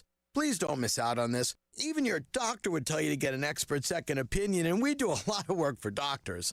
Download the Innovation Refunds app now or go to getrefunds.com to potentially get a payroll tax refund of $26,000 per employee. Getrefunds.com. GetRefunds.com. With no fees or minimums and no overdraft fees, banking with Capital One is the easiest decision in the history of decisions. Even easier than choosing Slash to be in your band. Next up for lead guitar. You're in. Cool. Yep, even easier than that. With no fees or minimums and no overdraft fees, is it even a decision? That's banking reimagined. What's in your wallet? Terms apply. See CapitalOne.com/bank for details. Capital One N.A. member FDIC. Fellas, stop treating your groin like junk. Introducing the Gillette Intimate Pubic Hair Trimmer. A gentle and easy shave from America's #1 trusted men's grooming brand. Respect your pubic region with Gillette Intimate. The best a man can get. Buy now at a retailer near you. Warm and sunny today with a high of 84. Weather brought to you by Staples. Staples stores are a new world of possible with innovative tools for small business and remote workers and learners. Explore more at your local Staples store or staplesconnect.com. The 610 Sports Radio phone line is brought to you by Onder Law Injury Lawyers. Visit getjim.com. Anthony Plumbing, Heating, Cooling, and Electric. Technicians you can trust with your house keys. At Anthony, we get the job done right the first time. That's why these are the technicians Kansas Cityans have trusted for over 70 years. Right now, receive a new AC for as low as $59 a month. From Anthony Plumbing, Heating, Cooling, and Electric. Chiefs Kingdom. This is Mitch Holtis, and welcome into the Chiefs Red Half Hour on Cody and Gold. Every day at 11:30 on your official broadcast partner of the Chiefs, 610 Sports Radio. All right, it is the Chiefs Red Half Hour. Cody and I were having an interesting conversation during the break. What's the, Nick, see if you want to chime in. Early random question of the day. Even though Nick's eating it early again today. Didn't make it to what's trending twice in a row. He's got to flash harder, I think, at this point. No, we were saying, what's the one thing you could get arrested for in our line of work and not get fired from our show? Like, what's something that you could end up getting arrested and not lose your job? And Cody, I think, had the only probably answer. I said you get some tickets, you don't pay them, you get a couple of bench warrants. You know, you make a small traffic infraction on the way to work and get picked up. I would think that's not going to get you fired. I mean, and I also think it might make for tremendous show content, to the point that I think maybe, Alex, you should get a ticket, not pay it, get arrested, and then we can all joke about it. Get a mugshot. What about weed possession? No, they're not going to care about that. Also, are you getting arrested for that anymore? I don't know. How much weed? Like, I mean, would have to have a significant amount. I don't know where things are at these days on that, but yeah. I go to some small town in Kansas. They may not F around with that. What about someone says a public intoxication? I think if they put you in the drunk tank for an afternoon, you don't think you're fired. You're good. Someone says DUI. I don't know. I think that's fireable. I think you're done. I think you're done at that point. Yeah, I think you're done at that point. You're probably public intoxication or arrested for outstanding tickets or whatever, and you got a warrant or whatever. That's about it. Other than that, I think you get arrested. You're like I even think like let's say at a Chiefs game, Nick was drinking, throwing back multiple Bud Lights at a Chiefs game, got in a fight with somebody, and even if it wasn't fully your fault, but you got in a fight, and there's video of you punching somebody as well, and you got arrested, I think that might do it for you too. Pete Sweeney's saying, what if you got busted for all the taxes you didn't pay on gambling? You know? I've paid taxes though. You know, but what if you got popped for dodging your taxes? You would have to, for years, also ignore it. Because, even if you accidentally didn't pay it, they still give you a chance to. Before they threw your ass in jail? It's not Wesley Snipes, okay, where it's like for years he owed millions of dollars, allegedly. Not even allegedly. I think that's been pretty much confirmed. For tax fraud, tax evasion or whatever, intentionally. What about, public indecency? Like, you got caught having public sex or something. Well, we had the full question right, last like week. you're at a Chiefs game. Let's stick with that. You're at a Chiefs game. You're in the car. In the parking lot, cop comes up, boom. I think you'd probably keep your job, but there's a suspension coming your way for it. Yeah, someone says someone referenced. We just asked this about having sex in a car. We just covered this topic last week. Someone said Craig Carden went to jail and has 2 shows. He did go to federal prison for a little while, and then he has 2. I would say I'm not saying you could never get another show again, but I'm just saying this show I'd be fired from this show, just like he was fired from that show. Correct. And then eventually got another one. And someone says Alex could use a mugshot as a new profile pic. Oh, I would definitely not use the mugshot as the profile pic. Probably not the best idea. By the way, our resident weed expert, other Nick, Jed says it's more than an ounce. That's when you're going to get in trouble. Thanks, Jed. Appreciate the background. I'm sure he loves that you mentioned that text. What? He sent me a text. Anything you text me in the middle of the show about a topic we're having? Yeah, Jed's very closeted about his consumption. Fair enough. All right, let's talk some Chiefs football because the NFL owners did approve a change to Thursday Night Football. And at first, my reaction was, this is, as we all had a month ago, this is terrible for fans because, the game switching from a Sunday at 3 o'clock to a Thursday at 7 o'clock, if you're from out of town or you're planning, you got work the next day, it screws over fans. The NFL approved a 1-year trial of that, but they bumped the window to make the decision. They have to let everybody know by 28 days or more. So that's great for fans. And it's better for players because now they have in teams because they have a full month to plan and negotiate their schedule around. That's better than 2 weeks. It's more, to me, it's more the fan part of that 28-day window. But that's what makes this dumb as well. It's so unnecessary all the way around. I'm glad they accommodated the fan, but 28 days, that's 3 or 4 football games. There will be 3 or 4 games that happen after you make the decision to flex, meaning somebody's major injuries, somebody could have lost 3 in a row and now stinks. Like, I just think it's hilarious, actually. Now it's gotten to the point where it's not even worth it. So they should never even have approved it, should never even have done it. You think it's not worth it just because there's an extended time period? Yes. To me, this is meeting in the middle.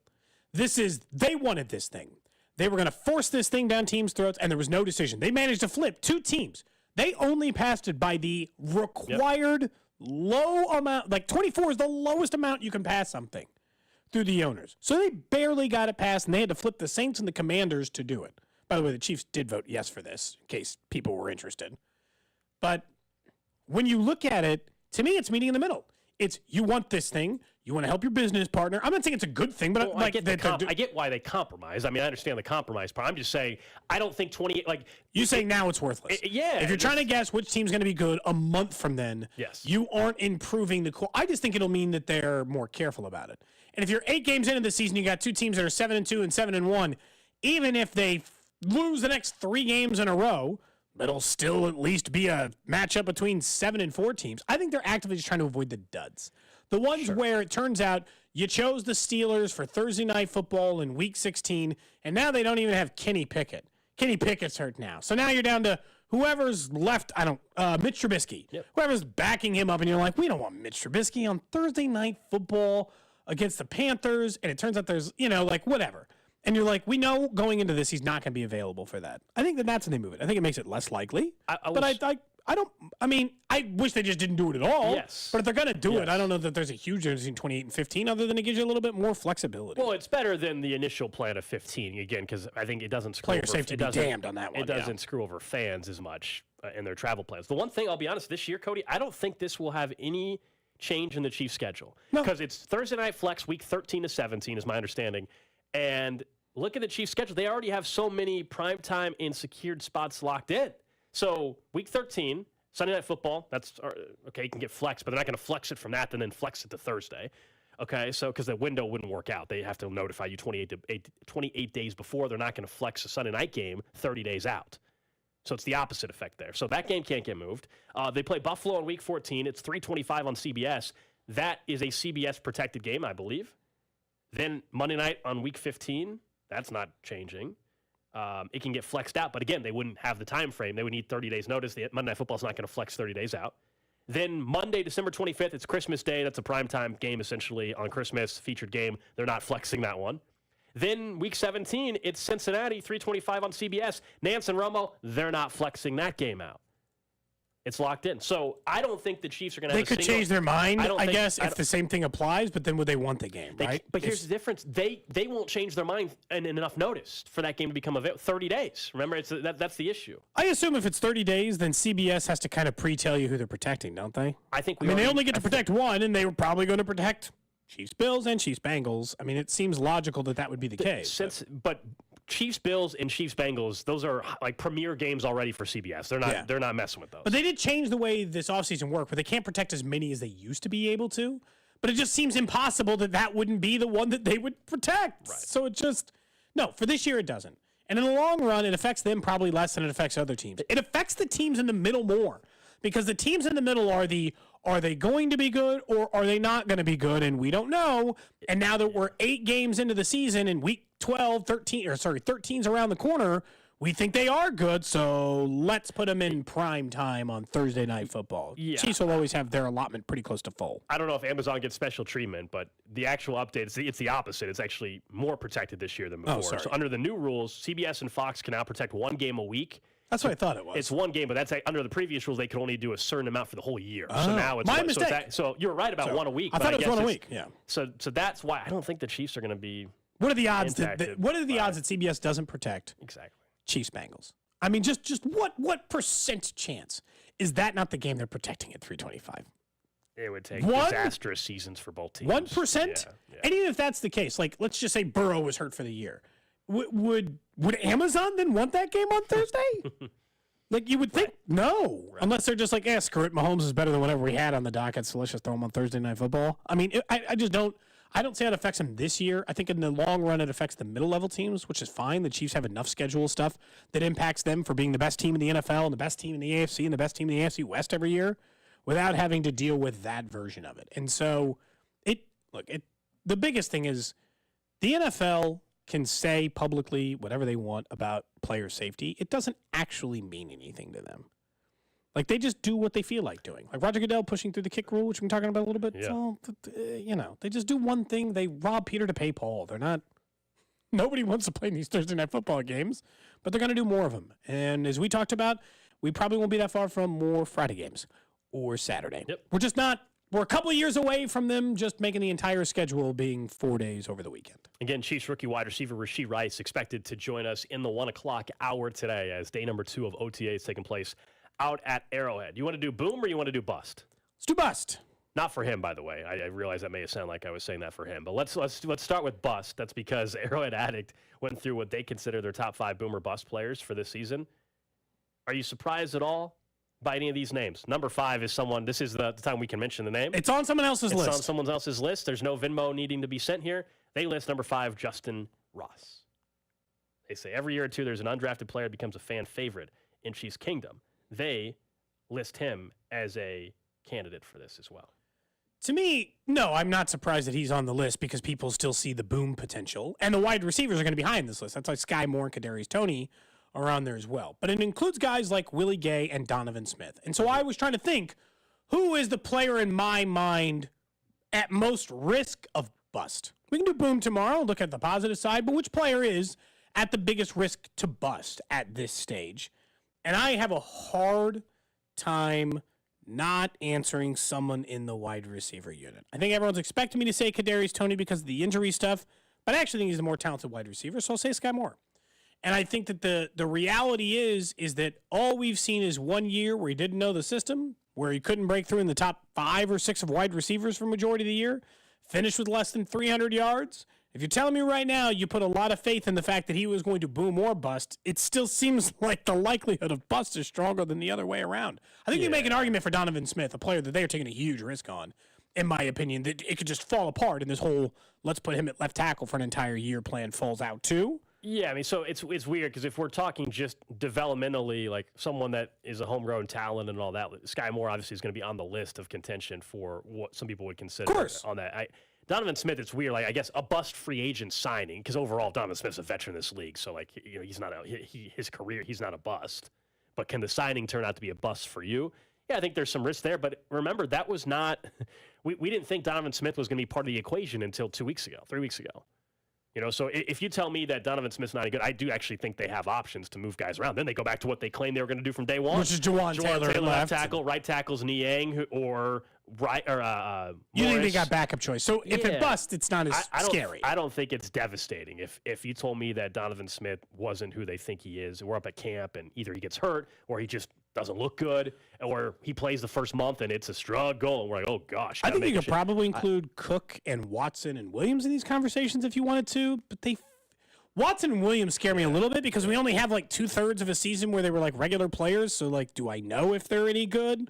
They looked pretty good at times. Because they also were 7th round picks. Some of them were 7th round No, but they also picks, rely on them. They're a part of the defense and they're going to rely on them. I think that's part of the reality. It'd be weird for me to sit here a month in the season and be like, man, Jalen Watson, what a bust that guy is after what we just, like, you know what I mean? Like, I can't put him in the bust category. He's already exceeded expectations. Because he was a 7th rounder? He's already exceeded. He can't backslide? You can't backslide into bust? He can not have as good of a performance, but I don't think Jalen Watson can be a bust. The dude did already more than most people ever thought he was going to do. I don't know. Like, because like, I think Brock Purdy can bust. Like, I don't think it's going to happen, but like. But he was Mr. Irrelevant, a bust. Like, he was Mr. You can't be a 7th round bust if you show promise. Brock Purdy's done more than anybody ever thought he would do already. I know, but then you have different new expectations. That's the way this works. Yeah. I'm not saying it would be based on where he was drafted, but based on what you expect from them now. That's the part. I guess it's real, new, different expectations. You think of bust, you normally think 1st, 2nd, or 3rd round pick. Well, I just think, it's a semantics thing. Like, for me, bust has to be someone that you drafted as an organization and it was signed as a free agent, and ultimately he was a complete disaster. Yeah, to me, you can't be a 7th round bust. Like that doesn't look like an oxymoron. It doesn't make any sense. Which one? 7th round bust. Like what? I think it depends on if you look at him as a 7th round pick, yes. But if you look at him as a guy who started 10 games for the team last year and take out the draft pick for a second, because honestly, that doesn't matter anymore. Where he was drafted is unimportant. he has expectation now, and reasonably so, because he was a very good player for Kansas City. Helped win him a game against the Chargers. He was good in the postseason. Like, those things, it just changes the narrative a little bit. If I always think of somebody, because like that would imply that Tom Brady could have won 2 Super Bowls in his first 2 years and then just was garbage the rest of the time. It's like, well, he can't go back to bust. You're like, nah, I mean, you can't. He wouldn't. No, he didn't. But I think if you won 2 Super Bowls, it's hard to say bust. That's what I'm saying. But it's just, I do think that you can go back into that category if we just look at them from going into this year. Like, just generally speaking, like Isaiah Pacheco. So let me ask, truly, like, so do you think Geno Smith's not a bust anymore? Oh, God. No, well. Because can he go back that way? Nobody's ever bust then. So it's never too late. Because Geno Smith was a bust and still was a bust overall. He's a weird. That you might have chosen. Well, maybe the weirdest example of all time. Because he was a bust you were telling for me that the team who drafted him. Okay. He is now a capable NFL starter. So he's not like, look, when we make the all-time biggest busts in NFL history list, it's probably going to look a little bit different, right? Like, his name isn't going to come on the list. Text Live's got jokes today. We can't read them, but we see them. Thank you we very can. much. It's just you guys are just. We're this talking about conversation has been heavy about talking about the guys who bust. Yeah, we're talking and about how NFL many draft picks. how many guys bust and how often they bust and. No, that we definitely didn't have that part of the conversation. That's just you now. That's not something we're entertaining today. I've decided if we're ranking When's the last out, time you busted, Gold? Like in a bet, like poker, like in blackjack.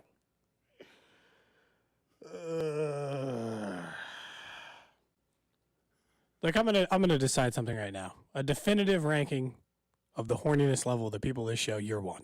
Congrats. You're number 1. I take that as a compliment. It means I have good libido. I have a strong sex drive. Yep. And I'm not going to apologize for that. I'm not going to apologize for my masculinity. You may want me to, Cody. No. You may want me to apologize for being a man, but I won't. Okay. Not today, not ever. Good. It's like Nick Saban. It's not going to happen, so quit asking. That clip will remain in my head forever. It's just such a, like him fighting back on that for a minute, and his silly accent makes it sound even more ridiculous. I just wonder with this potential group, there's a lot of up or downs just because of the first and second. They had so many players that played well. So like out of the 10, even if we just limited, if we limited this conversation goal just to the people they drafted last year, it's a long conversation because it's like, okay, what do we think about Sky Moore or Brian Cook? Look, we have a hard time believing now. None of us would entertain McDuffie or Karlaftis at the moment as ending up having that potential because it would take such a huge downslide from what we saw in their rookie years. But there are plenty of players that I think falling in that range now. And I think more likely Boom, which we can talk about tomorrow, but like if you're going to make me guess a bust in this group, I think that it's fair to say like I would be most worried about Sky. Well, I think that's fair. I mean, that would probably be most people's first answer based off of last year and expectation, the round he was drafted. You know, if he would have the performance in his rookie year. If Sky would have had 500 yards last year, I don't think you'd be having the same conversation. It's the same way if Karlaftis would have had 1 sack last year, he would be in the conversation. But he had 6.5 sacks, so it's a completely different feeling around him compared to some of the other guys that we've mentioned.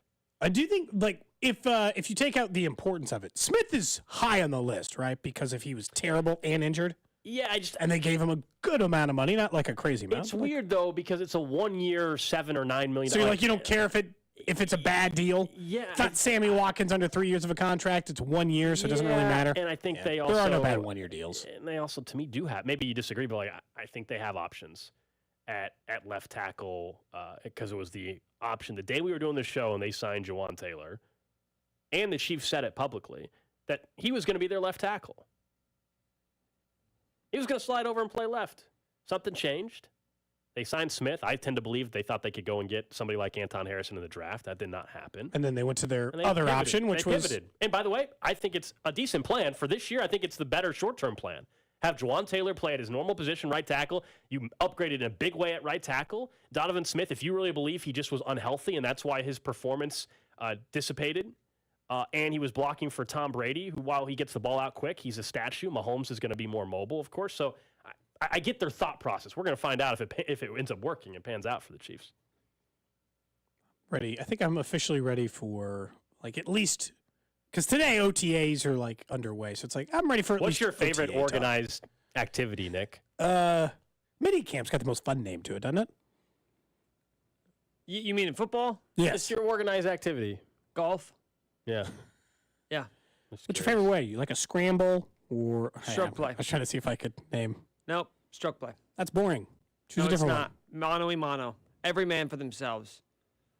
one. With handicaps? If you're afraid of stroke play, that means you're afraid of individual competition. No, I'm just bad at golf. Yep. This is very different. I'm not afraid of individual competition. Yeah, we play It's with just- handicaps in our league. But if you and I go to the course, you won't play with a handicap with me? I will. What's your handicap? I don't know.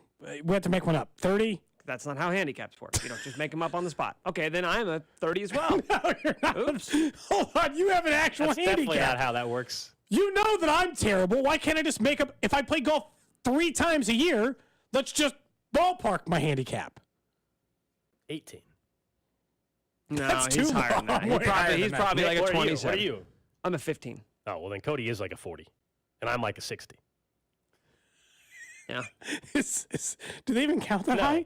Can you even go as high as I guess 60? it could. I guess it technically could, but numbers. I guess it really could. I just feel like they'd cap it somewhere, be infinite. We're not doing this. Anyway, that's the Chiefs Red half hour. Sort of. Kind of. Coming up next, we'll get to what's trending. We'll get back into something we didn't know was going to happen this soon, but thankfully it did. Cody and Gold. Hey, it's Vinny Pasquantino. Even though I have a real beef with Nick, tune in to Cody and Gold weekdays starting at 10 o'clock right here on 610 Sports Radio. Brought to you by Gann Asphalt and Concrete. For asphalt, concrete, and parking lot maintenance, Gann Asphalt and Concrete. One contractor, all things parking lot. Trusted in Kansas City since 1994. Online at GANNasphalt.com. Summer is here, and Midwest Marine Boat Company has everything you need for summer fun on the water, and they're celebrating that new location. I was just out there this past Saturday. It's now open in Grandview. The showroom is massive. That's because they have a brand new showroom featuring new lines of Bennington, Bass Cat, Crown Line, Vexus, Sea Arc, and more. Midwest Marine Boat Company has the largest selection of pontoon boats in Kansas City. Check out their new location with that brand new indoor showroom at 13800 South 71 Highway in Grandview. Hi, I'm Andrew Mackey, an instructor at Centric and an Army veteran. If you're transitioning from active duty or already a veteran and aren't quite sure of your next steps, Centric is a great option for your future. You can use the problem-solving and leadership skills you gained in the military towards a new, exciting career in IT in just 4 months. If you've been looking for a way to get started in the IT field, put your GI Bill to work and start your new career in IT. Go to centric.com/610 for more information. That's CENTRIQ.com/610. Low testosterone affects many men today, even men as young as 30. But finding someone you can trust for quality low T treatment isn't so easy. This is Jeff, the CEO of Promenic Restorative Men's Health, and that's why I am pleased to announce the opening of Heartland Men's Health right here in Kansas City. Because as a Promenic affiliate, Heartland Men's Health has the experience and expertise to get you the right treatment for your particular medical situation. Heartland Men's Health is the leader in treating low testosterone. In fact, we've successfully treated thousands of men for low T and seen the amazing impacts low T treatments have. If you're like most men, you'll sleep better, have more energy, and improve mental clarity, better gains in the gym, and your sex drive will improve as well. But the best news is that all this will likely happen in just a few weeks. So call us. Just $99 gets you a PSA and T-test and a medical consult. And if you start on testosterone the day of your appointment, your visit is free. Call 844-447-6600 or go to heartlandmenshealth.com. That's heartlandmenshealth.com. Hey, it's Carrington Harrison from The Drive here. Do you remember how cold it got this winter? Well, it was a chilly one. And if you notice the cold air pouring through those old leaky windows, well, guess what? When it gets hot this summer, the exact opposite is going to happen. All that cool air is going to escape through those leaky windows, and that hot air is going to come in. So I'm telling you right now to replace those old windows and keep your house cool this summer with the official window of the Kansas City Chiefs over at Window World. Their windows are one of 2 windows with a good housekeeping seal of approval, a lifetime warranty that covers all parts, glass breakage, and labor. And right now, Window World is offering 18 months same as cash financing with approved credit. So pick up the phone right now and call this number for a free home estimate. 816-799-0820. And they can show you how they are simply the best for less. Remember this phone number, 816-799-0820. Or check out the website, windowworld.com. This is Joe Cordell of Cordell & Cordell. Men, you fought hard for the role that you play in your children's lives. This Father's Day, Cordell & Cordell celebrates you the entire month of June. Join us every Friday for our live webinar series, Father's Fridays. There you'll receive much useful information from our panel of speakers. To register, go to cordellcordell.com/Father's Day. Schedule an appointment with one of Cordell & Cordell's Missouri or Kansas attorneys. The choice of a lawyer is an important decision and should not be based solely upon advertisements. CordellCordell.com. It's Wrangler season out there. Warmer days, cooler nights. Open roads, endless horizons. And you need to be ready in jeans made for the unpredictable. Wrangler, for the ride of life. Shop our newest styles today at Wrangler.com. Do you owe more than $10,000 in back taxes? Good news. There's a new way out. It's called the Fresh Start Initiative. Call U.S. Tax Shield, A+ rated with the BBB. 800-391-5063 for your free consultation and let U.S. Tax Shield protect you from the IRS. This is an important notice to consumers facing $10,000 or more in credit card debt, medical bills, or other unsecured debt. You may not be required to pay it all back because there are special programs now in effect that will significantly reduce the amount you will owe if you qualify. This is not bankruptcy or a debt consolidation loan.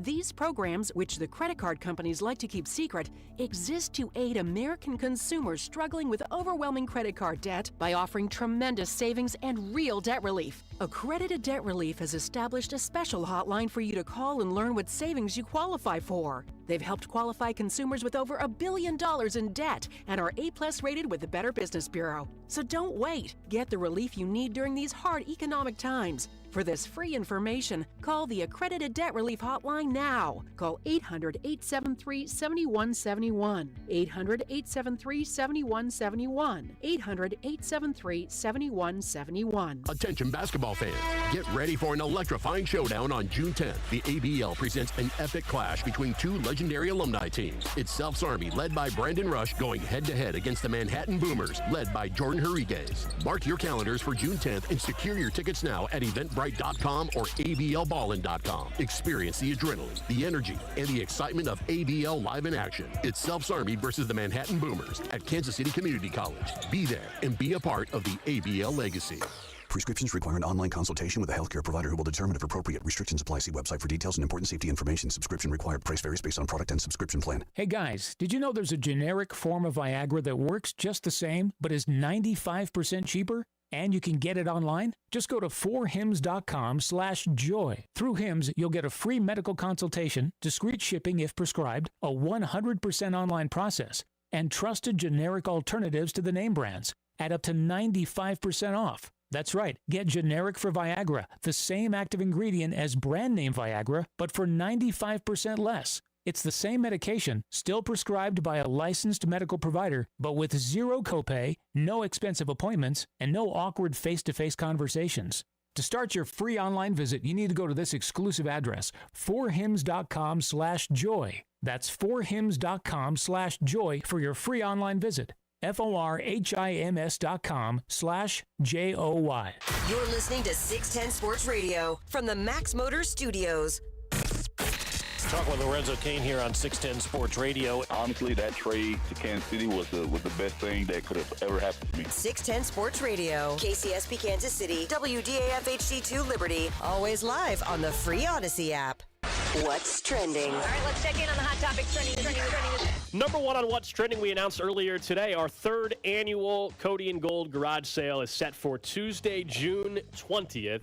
And like the first 2 years, all proceeds are going to benefit the Negro Leagues Baseball Museum. Really excited to work with them on this again. We'll have some of those odd items you guys expect from a garage sale, but also some really cool experiences, including a tour for 10 conducted privately by Bob Kendrick. It's an opportunity that obviously so many people the last couple of years have taken advantage of or tried to take advantage of. Those were probably one of our most popular experience that we had in the first 2 years of the garage sale. I would say so. Jay Binkley is also requested to maybe have another drinking experience with Jay Binkley on the docket, something we did last year.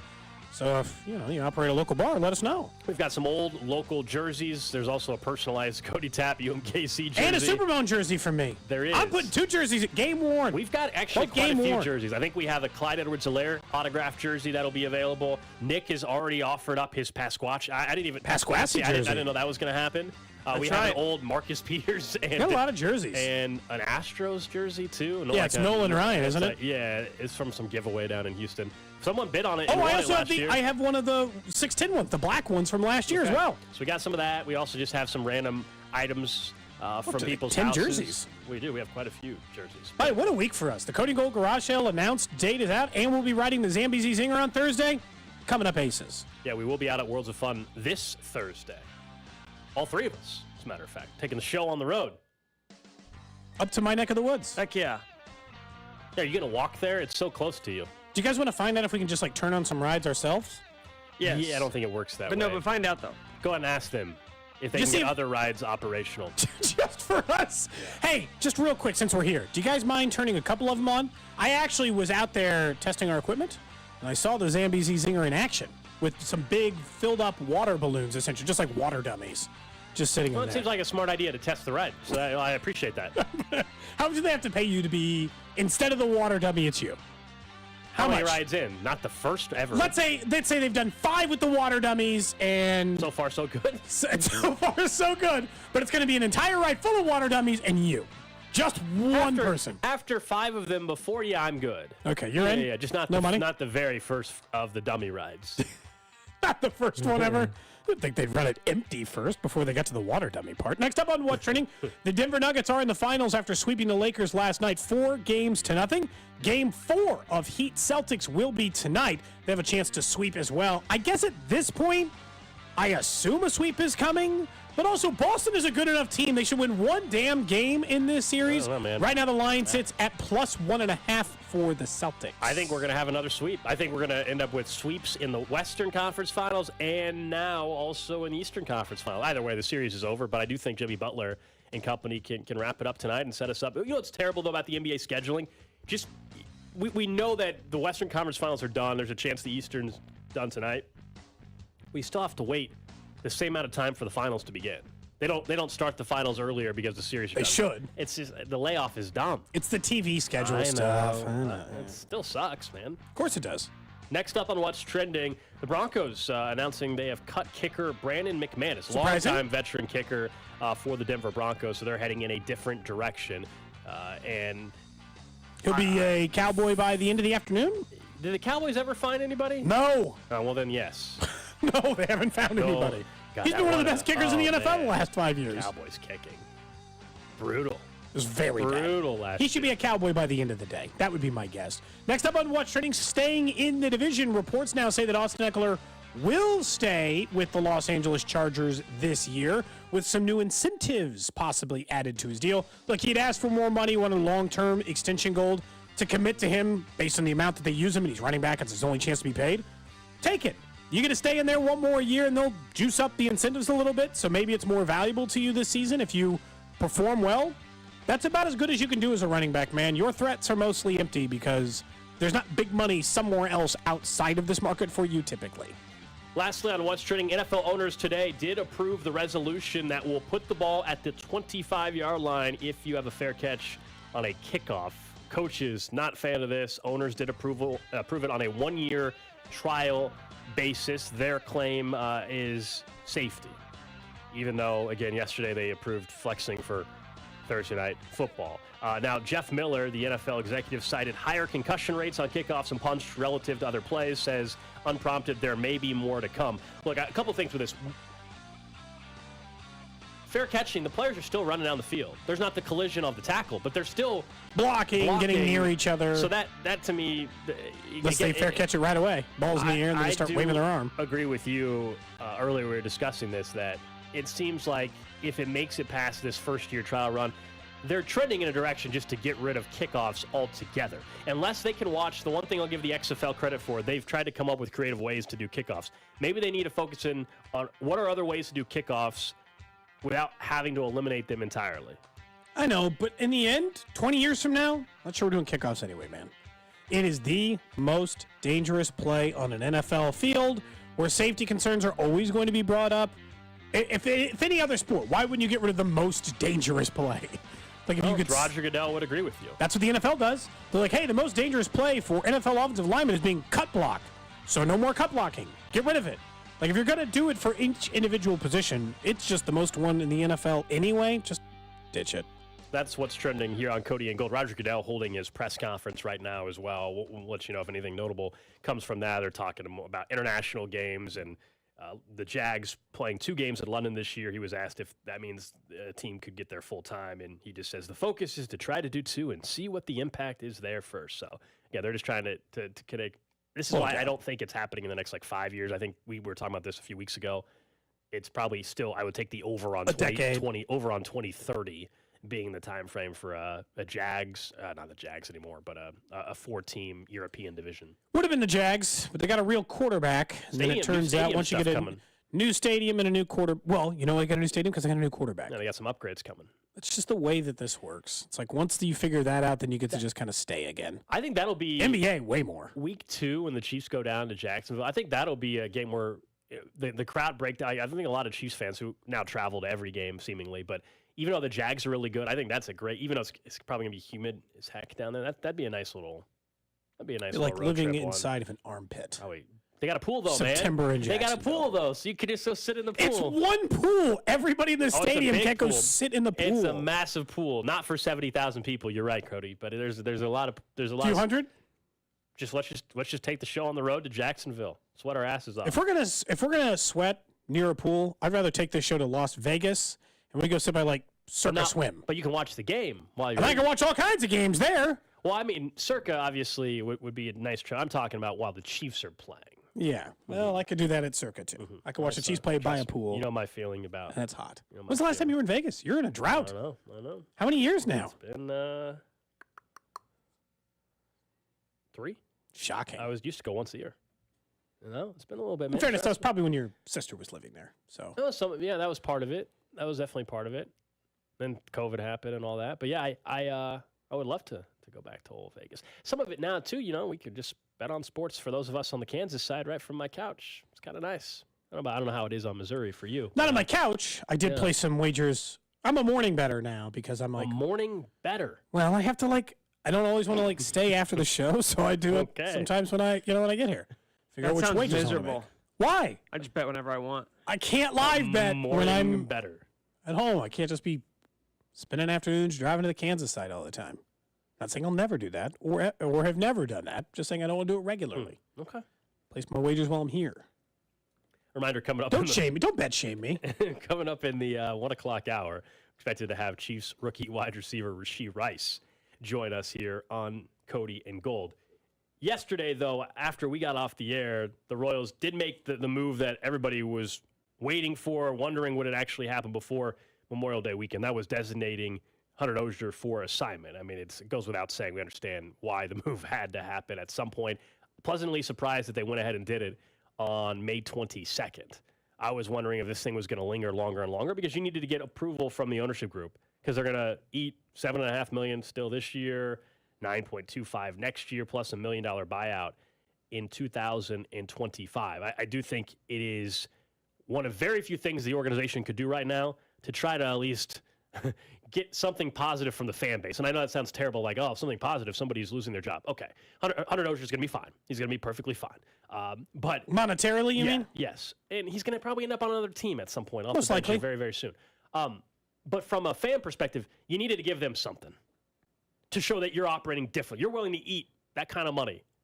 Maybe that's something that the ownership group prior would not have done, that the prior regime period would not have done. Like, do you think if Dayton Moore was still the general manager of this team today, would we be talking today that Hunter Dozier is still on this baseball team? Yes. I tend to believe so. Well, I mean, he's now responsible for, think about, like Dayton won a World Series here, and I always feel like I have to preface that before we are critical of some of the things he did, because he did take what was one of the worst franchises in Major League Baseball, and he got them to the promised land. They got to win a World Series. He is also responsible for handing out some of their worst contracts ever. And Dozier is included in that conversation, and he tends to have He has more belief in players than you and I ever will. And that was a positive for a long time because that's what led us to, and we've talked about this, waiting it out on Moustakas and waiting it out on Gordon or waiting it out on all these players who needed more time to develop into really good quality big leaguers who helped them win a World Series. But it also means, they'd probably be sitting on it. I'll give Sherman the win here. Look, he could use one because right now there's all this it seems like both Jackson County and Clay County would like more information of exactly what it is the Royals want. And the Royals seem keen on not saying the number that they want until they've chosen a site, or at least it seems that way on paper. Because if you just told the people the amount of money they want, then you can start figuring out the site stuff. But when you look at it across the board, it's not easy to eat $15 million. Their payroll is only $80 million this year. It's not a high payroll, and they're going to pay 15% across the board. And next year's payroll is even less than that as it currently sits, which means you're giving up a good chunk of what might have been your available resources based on what JJ maybe be getting from John Sherman over these years. But to me, how can we take you serious if you keep doing this? We all knew can't take you serious. We all knew the only holdup was getting approval on the money because for many, many weeks, if not month plus at this point, they were barely playing him anyway. Like, it's not, so you normally be like, well, he's taking someone's spot. Just waiting for enough people to get healthy to make it. Yeah, that's what it was, that and the financial component. And they gave him every opportunity to try to figure it out. I mean, that's not even a question. 2019, it was so long ago, never came close to that. In 2021, he got 487 at-bats, and his on-base percentage was .283. Last year, he got 462 at-bats, and he had a .292 on base. This year, 92 at-bats, 5 extra base hits, and a .253 on base. I mean, they get plenty of at-bats to try to figure it out, and it just never happened. And so, this is a move that should have been done earlier, but I understand why it took as long as it did. And frankly, I'm actually surprised it didn't take till June or July.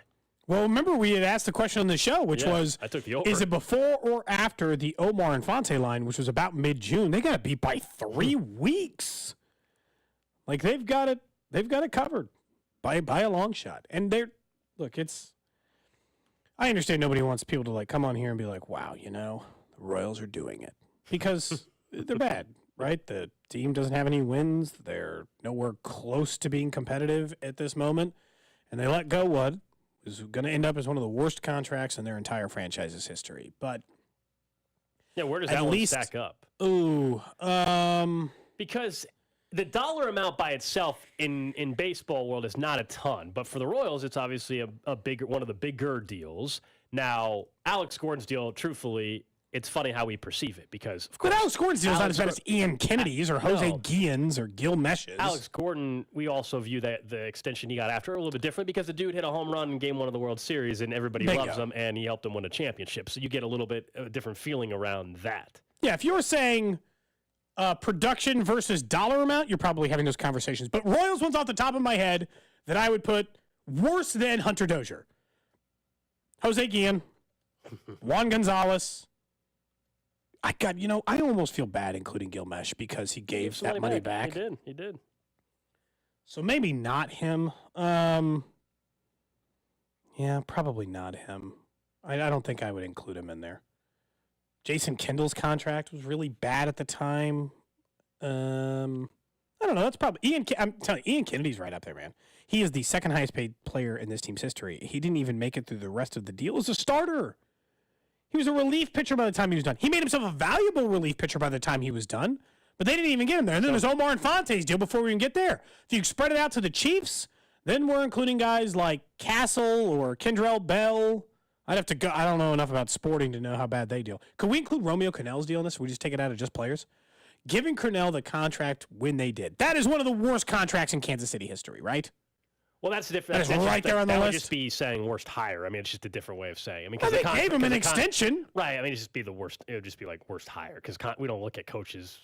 We don't look at coaches in it's a different way. conversation. It's just like, hey, was it a bad hire or a good hire? A lot of people mentioning, some people mentioning Jeff Francoeur as another bad one. 2-year extension, $13.5 million for Francoeur back in 2011. Yeah, Unieski Betancourt. I don't even know what he made, but yeah, I mean, it's not like the contract. They signed him twice. Yes. They gave him a contract not once, but twice. You know what's scary about this is, because this is always what I'm trying to do when I'm trying to, like, at least think optimistically about the Royals if I can. Again, it's not my, I don't have to defend them. They're not good, but Dayton handed out so many bad deals, man. He gave out a long-term contract that was good. Matter of fact, the better players left.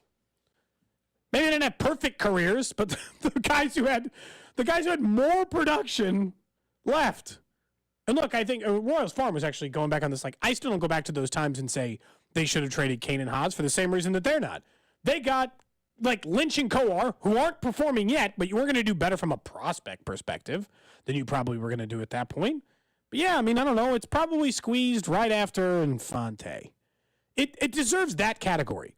It is Infante. And, look, I probably like the Infante deal better because we got the whole All-Star game thing, which was funny. Like, there's some comedy in there. That is the most memorable moment of Omar Infante's entire time here in Kansas City. What is, in your mind, the most memorable moment of Hunter Dozier's time here in KC? Do you have one? There isn't one. I'm sorry, there's not. I can't think of one. And look, Omar Infante wouldn't have one if it wasn't for that. I can't name you one other moment he had. It stinks. But this is it. He showed promise, big promise for a year. He got himself paid, and then it fell apart. That's probably, honestly, the memory probably is just what he did in general, what he did in 2019 and with the extension. That's probably the most memorable part. Just that he had a very impressive 2019. They got him an extension, and that day he signed it. That was probably the most memorable part. The day he signed the deal. There's not a big moment, a big game. Well, also, post 2019, this team hasn't been competitive. Period. He's also the last holdout of the, in my opinion, the losing mentality that existed inside the clubhouse for years. Maybe it'll still exist. Maybe it'll seep in here as these guys are 14 and 32 or whatever it is now. But 1 year's not going to drive that mindset. He was in there with the guys who I think had just settled in and had gotten comfortable with it. It includes Witt.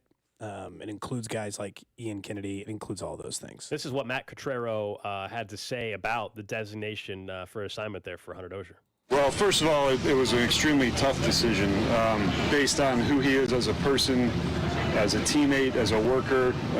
We think the world of him as a person. It was a collective decision that what we thought was best at this time for the team with the guys that we are trying to get more at bats. As far as the discussion with him, I'll leave that to him. He handled it extremely professionally, as you'd expect.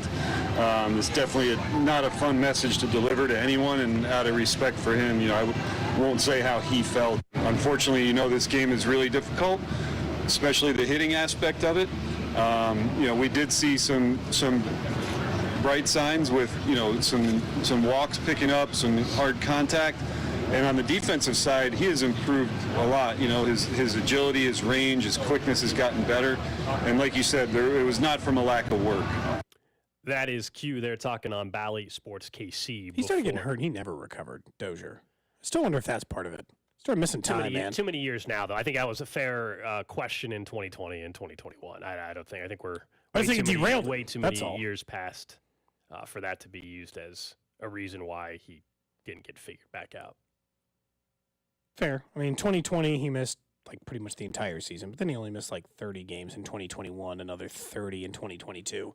It's hard to look at this and be like they didn't give him a fair shake. That's what I'm saying. I don't think Dozier can wake up this morning. Yeah. I don't think he can wake up this morning and be like, they should have given me. This is we talk about Ryan O'Hearn, who, by the way, ranks technically one step better than him on the WAR list. So I hit a 3-run home run to tie a game for the Orioles a day or two ago. Did he? Good for him, bro. Hearn. Good for him. Still in the big leagues. The same reason that Dozier will end up in the big leagues somewhere. He's a versatile player, and somebody, as everyone will in the big leagues, think they can fix him. It's also shocking me to look at that and realize he's 31. Are you surprised by that? 31? It feels like has he been here long enough? When you get up till he's 26, that's the whole thing we talk about this young group of players sometimes. When they come up at 25, it's a little bit different. Yeah, Dozier, he was the 8th overall pick in 2013. Now, that was the year they drafted Sean Manaea, so there was some maneuvering for financial reasons. He probably wouldn't have been a top 10 pick, but that was so they could free up some money for the Manaea signing. But he would have been a first-round pick. Yeah. It's not like the guy was going to go in the 14th round. No. Baseball's, that was, I don't know, the draft, we talk about this all the time. I'm getting closer and closer every day to feeling like the NFL needs a draft lottery too. Why? The other majors have switched to it. No need. I think the parity already exists in the NFL. You're not as concerned. I'm sick of letting teams like the Panthers just stink and then getting the best quarterback. It's dumb. The Panthers won 7 or 8 games last year. That's not. I disagree. Like, the NFL doesn't have the same issues that the NBA and Major League Baseball have in terms of money being spent and tanking and things like. It's just a much different. You kind of have to spend money. They got baselines there. The NFL does not need a draft lottery. Does the NBA? Yes. Does Major League Baseball? I don't care what Major League Baseball does for the draft because these guys don't even know who the hell they are anyway. So you're fine either way. Which is not the same thing. It takes 6 years. It's a lottery ticket anyway. Literally, the MLB is a true lottery ticket. Oh, it's much harder. The like Wimby draft guys like Bryce Harper, they are so uncommon. Yeah, because the Royals can't get the number 1 overall pick and have the worst record in baseball a year where one of those guys exists. No. Can't happen. And back when it made it happen, they probably wouldn't have paid the money to make it happen. They once missed by when the year they took Christian Colon, they were almost the worst team, and the obvious number 1 overall pick was Evan Long. Or no, was it? Maybe that was the Harper year, and they missed by a game. You're like, I can't. Good news, the Royals won't get the number 1 pick even if it wasn't a draft lottery this year because the A's are worse than them. The A's are barely. But the A's are so bad. And I'm not saying the Royals are good. The A's are miserable. They are tanking. Well, the A's are totally done with Oakland, so it's a much different vibe there. They're like, how many good They're players not can we really get before trying. we end up They're in not Vegas? really trying. The Royals are actually trying to build something here at this point. The A's are trying to piss off fans, I feel like, before this now inevitable situation looks like they're going to Las Vegas. But to me, they were intentionally doing it. It's a little bit different. 2 people mentioned the biggest Dozier moments. Okay. His Zarda commercial. Oh, yeah. Do we know? Have we reached out to find out, does that sandwich still exist today? Can you still get it on the menu? I still want Cody and Gold's name on some stuff. What do you think? Think we can get a sandwich? Hey, the sandwich was pretty good. I had that. It was a pretty good sandwich. Let's take it over? Cody Gold sandwich? Let me get this straight. The Big Dozier. You want to take over Hunter Dozier's sandwich? Yeah. It's a good sandwich. The Big Dozier. No, dude. The Big Dozier. Okay, can we just call a spade a spade? It's kind of like a poor man's Z-Man. Hey. You watch your mouth, you know? Big Dozier was from Zarda. It was burnt ends, pulled pork, melted provolone, crispy onion straws, and Hunter's favorite barbecue sauce standing tall on a toasted Roma bun. Sounds great. They brought it. It was fantastic. That's Z-Man. That's Z-Man. It's the Big Dozier. We support all barbecue on this show, okay? Yeah, easy. We also love Joe's and Jack Stack and Q39 and Slaps and Rosedale. Do we have to and keep naming Arthur Bryant's. places? And who else? Who do you have to? Harp. Chef J. All right, we got it covered. We give her a good effort. We're good. Yep. It was good, strong effort in the naming of we say barbecue Gates? places. Anyway, yeah. Covered. I wonder how many cheeses they considered for the top of that sandwich before settling on provolone, you know? Mm-hmm. It's a good sandwich, man. But do you think if you walked in, could you order that today still? Yeah, probably. I mean, if you're ordering a They sandwich, don't change the menus that quick. For the rest of the year? and then he had that cool bobblehead that was he was in a bulldozer. The bulldozer. I don't remember that. It's a good bobblehead. Quality. Is that in the garage sale now? I don't own it. Oh. But if somebody has one and they want to donate it for the garage sale, I will take it and put it in the garage sale. So we can raise money for the Negro League Baseball Museum. Coming up next, why people are talking a little bit differently about the future of one all-time great. We'll also get to the random question of the day right here on Cody and Gold. Cody and Gold. Gold, I want a new weekly segment for you called The Steam Room. But you got to do it shirtless.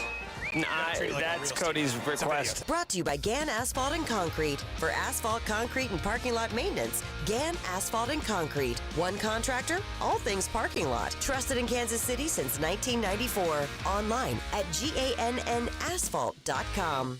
Doesn't really matter if you get let go from your job because they don't want you anymore, like what just happened here, or if you're just looking to change careers. Because Centric can help you do that, and you can change your career and get a new career in IT in as little as 4 months. Yeah, stop putting it off. Maybe you're kind of, frankly, miserable in your current job. You also would like some more stability, some more pay, more consistency across the board, but you're figuring out, how am I supposed to learn a new career and work at the same time? Well, that's what's great about Centric. Not only can you get a new career in IT in 4 months, but they're going to work with you on your schedule as well. So maybe you work during the day. Well, they have evening classes. Maybe you are available to work in the day but need to be at home at night. Well, you can do remote classes as well. They're very flexible with their programs at Centric. They want to get you hired. They say our job is to get you a job, and that's why they work with these 1,500 companies locally to make sure that they get you a job. They want to put you in your new IT career so you can work on getting that extra money, so you can work on being proud of the job that you do, and they can help you with funding through Sally Mae or the GI Bill and others to make sure that career can happen. Centric.com/610. Centric.com/610.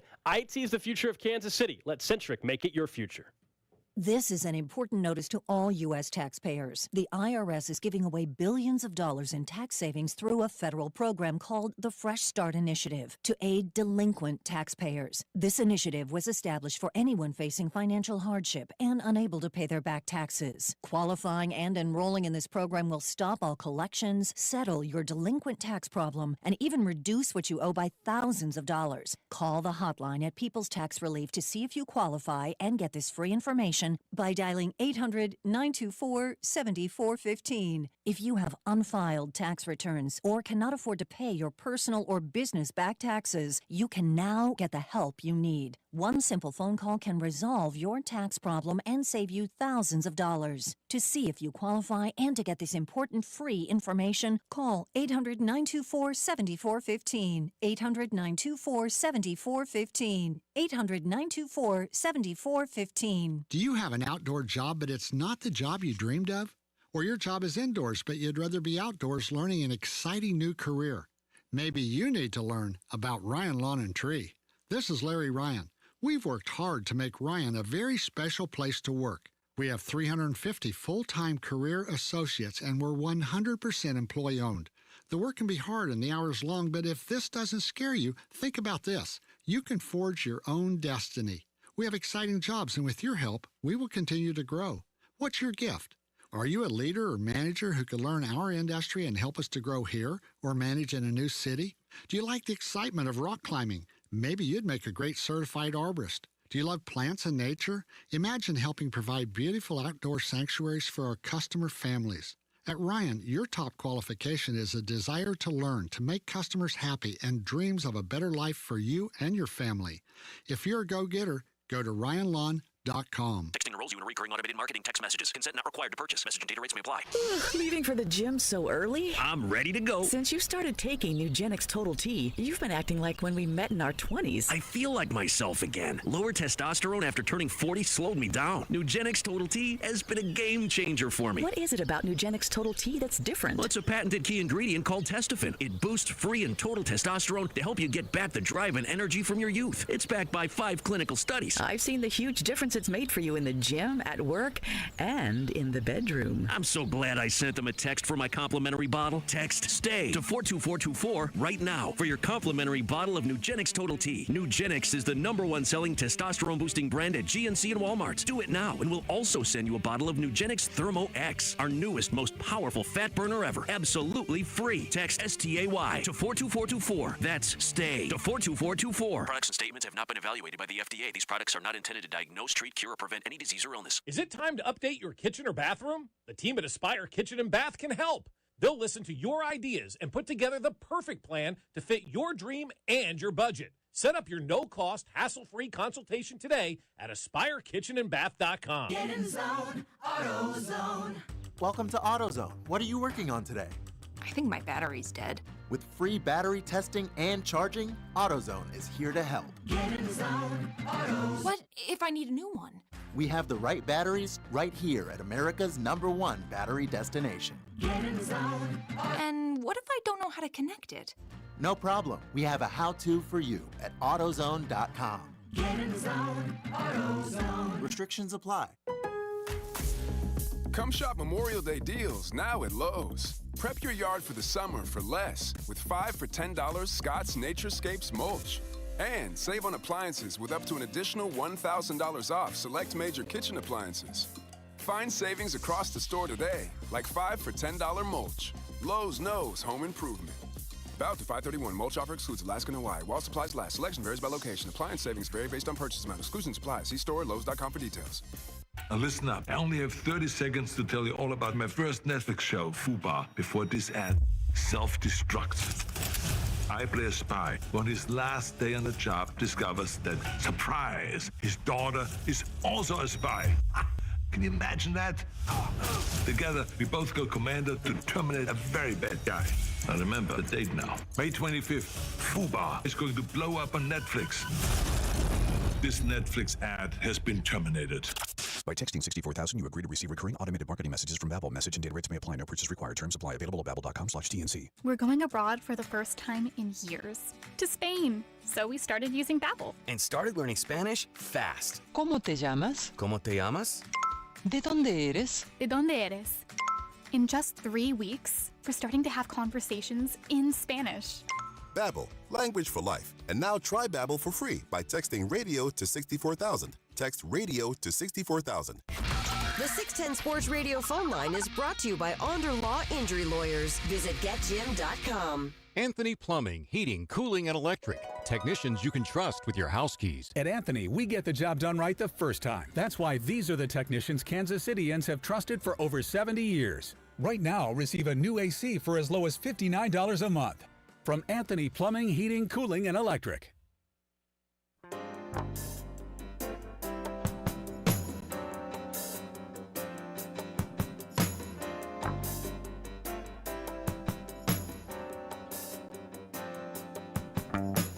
Back here on Cody and Gold, Alex Gold, Cody Tapp, Nick Schwert. Reminder coming up in the 1 o'clock hour. Looking forward to talking to Chiefs rookie wide receiver Rashee Rice. OTA's day number 2. Get to know Rashee Rice a little bit. That's what's actually kind of fun sometimes about these rookie interviews. We really don't know much about the guy. Well, you promise me you'll ask one question. It depends on the question. No, you have to promise before I tell you. Fine. Come on. It depends on the question. Ask him how much he squats. Well, we already know. No, but I want to know exactly. But I want to know exactly how much. I'll say our producer was infatuated with your workout video. Or we could bring back let's real talk. What do we call it? Let's get real. Let's get real with Nick Schwert. With Vinny Pasquantino. Yeah, we'll do it with Rashee Rice. That might confuse him a little bit more. Vinny understands who you are. I think Rashee Rice. Then I'll just come in at the end and I'll say, "Hey, Rashee, Nick Schwert here. How much can you squat?" Yeah, you can do it that way. That's inoffensive. I think either way, it's not a crazy question. I was worried you were going to ask me to ask a question that was much different. Do you think so little of me? me? Well, if anybody that was listening around 11:45 or 11:50, I didn't know what direction you were headed in. Yeah, but I know how to put on airs for big time guests. Okay. Well, you can also just ask him how much he squats when he calls in. You can you're the one. I want that answer on the record. Audio. Do you think that? What do you squat? I don't know. Probably 5 times less than him. No, not quite. But it's not very much. I got little bird legs. It's like 200 pounds. You do better than that, I hope? Yeah, higher than that. Okay. Just curious. Let's get the answer for everyone. I'm not the one on trial here. On trial here. Technically, he's not either. Yeah, we'll get to the random question of the day coming up here in about 8 minutes or so. Last night, NBA playoffs, Western Conference Finals wrapped up. The Nuggets get the sweep. They move on. They await the winner of the Heat-Celtics, potentially game tonight. We'll see. It could be a series deciding game win for the Heat over the Celtics. But the comments afterwards for LeBron James is what's interesting because LeBron James, I think, has made it pretty clear over the last couple of years that his desire, at least, is to have an opportunity to play with his son, Bronny, who is now going to be at USC. So that means it's at least a year or so away from that opportunity even being possible. But listen to what LeBron said last night after his season came to an end. I'd like to say it's a successful year because I don't play for anything besides winning championships at this point in my career. And, I don't get a kick out of making a conference appearance. I've done it a lot. And and it's not fun to me to not be able to be a part of, getting to the finals. But we'll see. We'll see what happens going forward. But I don't know. I got a lot to think about, to be honest. And just for me personally, going forward with the game of basketball, I got a lot to think about. So that was LeBron after the game, and that's different, man, than what he sounded like. But it's not uncommon to feel that way right after what felt like you had a chance. It felt like he probably was like, I'm in the finals, or conference finals, I wasn't even supposed to be there. So I don't think he's retiring either. It sounds like you don't. But I have to admit that it's before the comments were made, I would say 100% chance he's back next year. I have to at least acknowledge that maybe it's 10 or 15%. But there's a chance. There's a chance because you and I were talking before the show, and we had brought up scenarios of if he really is set on playing with his son at some point in the NBA, which would be an incredible moment, could he just step away from a year? Maybe he mentally and physically needs a year off. He's going to be 39 years old, although he put up 40 points last night, so he still is ridiculous. He's still one of the best players in the league. That's the thing. Yeah. Physically, while it is probably harder for him and he needs more days off like a lot of guys in the NBA do, I mean, he's still, like, as he sits right now at 39 years old, he is a top, what player are you confident to say in the NBA? 20? Absolutely. I mean, he's a top 20 player. Absolutely. He's still one of the best players in the entire NBA. Look, he's got a lot of other ambitions. He's going to become a billionaire probably inside of a decade with all the money he's accrued and businesses I'm sure he'll work with, and he'll start buying into more sports leagues. Whatever's going to happen, right? We know that LeBron James will be a billionaire soon enough, and he's got a lot of other acumen. Hell, he already did one movie. He might want to do more. He'll do commentary, whatever. Doesn't matter.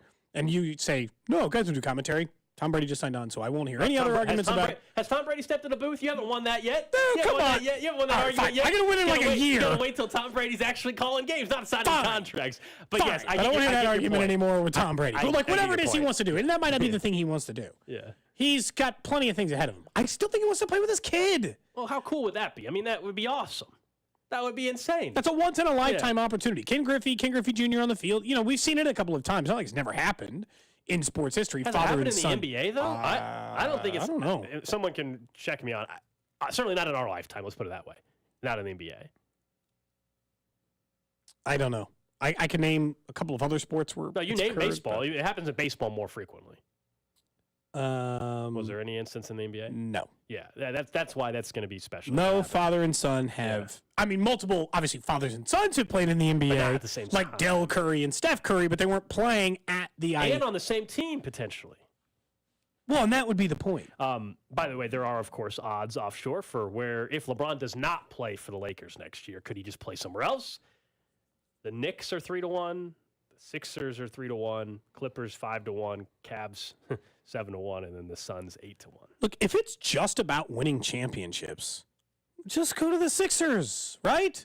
Just choose what was one of the best teams in the NBA all year, and if you stick LeBron in the middle of it, how are you not the best team in the NBA? And because essentially he's like he can be a glorified assassin now, right? He's for hire. He can opt out of his contract now, or does he have to get through the next year? I thought we looked it up. 2024 is... Okay, so he's got to get through this year with the Lakers, and then he can be a hired gun.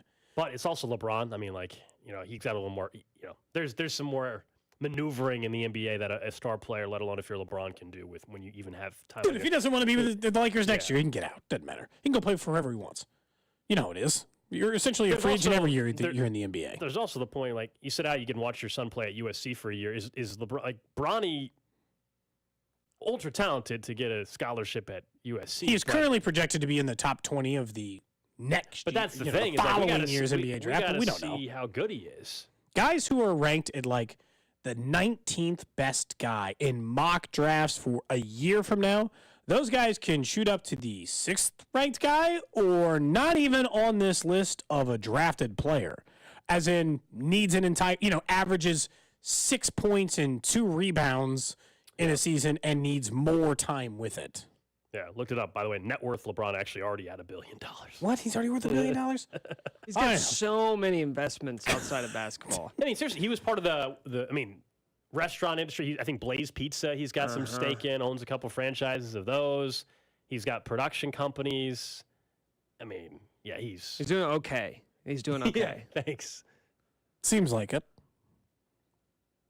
Just buy an NBA team, I guess, like Michael Jordan did. Do you think there's a play here, though? Like, I just don't. I feel like there's something he's trying to accomplish, but I don't see it. You think that was all calculated after the game? He's made it very clear he wants to play a season with his son. Mm-hmm. His son is now playing college basketball in LA at USC. It would just seem odd to me that he would try to use retirement as some sort of if you're trying to use it as leverage, what are you trying to get? Maybe he's a farewell guy. He wants to be I'm thinking about quitting, and then I'm quitting. That's 100% going to happen. And I'd like 81 games of you saying goodbye, LeBron, to me. That's why I don't, whether a year off happens or not, I don't think last night was the last game LeBron's playing in the NBA. He will 100% do a goodbye tour. Right? He definitely seems like that I will player. say this: as much as we roll our eyes sometimes at those, and I certainly do. If there is anybody, like he's one of those guys that absolutely deserves it. I know, but you know what generally I mean? hate them. I So, do. like, I why do. not just, you're LeBron James. You don't need everyone to, like, give you a canoe with your numbers on it. It doesn't matter. You're fine. I hope somebody gets a canoe. Yeah. Can we get Specifically. Can we get a canoe? Think for about the LeBron size of James? canoe you got to get for him to comfortably fit in it, too. Got to be custom made, man. It's going to be a big canoe. Well, yeah. Can't just get a standard canoe's no good for LeBron James. 1,000% would have to be a custom LeBron James canoe. He's going to start his own canoe business. Why are actually. we talking about canoes? Cody brought up canoe. Hey, I only said it once.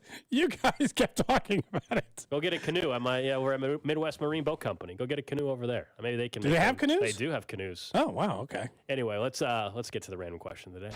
Random question. For you, Gold, for you, Nick, over in the J Southland Tow Service text line 913-586-7610. I'm going to take two things real quick because the first thing I want to do for random question we did a couple weeks ago, but I want to give people to give a chance to answer this, and then I'll give you my other one, which is if there's an experience you would like to have with a member of this station or show, the Cody and Gold Garage Sale is coming up on June 20th. We still got a few open experiences available, open to suggestions, drinking with Jay, or me and Pete at Kelly's, or golf with Nick, or if you want to go to the casino with Gold and play craps, tell us the experiences you're interested in, and that way we can, if there's one we're missing, maybe you got a great idea. So let us know those, 913-586-7610. But the second question I have is the one I actually had for yesterday when you guys accused me of not having one. Oh.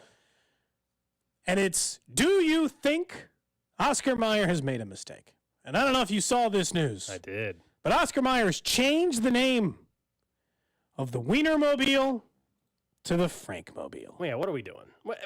Do you think Oscar Mayer's made a mistake? Yes. And moving towards the new century and no longer calling themselves the Wienermobile? Of course they've made a mistake. Why are they changing the name? What's their reasoning for it? It's Maybe they just think Wiener is too childish. Well, I'm sure somebody complained. If that's Wait, there's people complaining about I'm sure somebody. It's 2023. Somebody complained about it. I'm sure that's probably what's actually the reason behind it. But no, you don't need to change it. Oscar Mayer Wiener. It's what it is. It's not a Frankfurt. You can't do it. You can't do that. what? They You did can't- it. No, They changed it doesn't matter. People will still call it the Wienermobile. That is also true. It's like KFC. Oh, we're not Kentucky Fried Chicken anymore. It's just KFC. Yeah, yeah. No, it's not. We know what it stands for.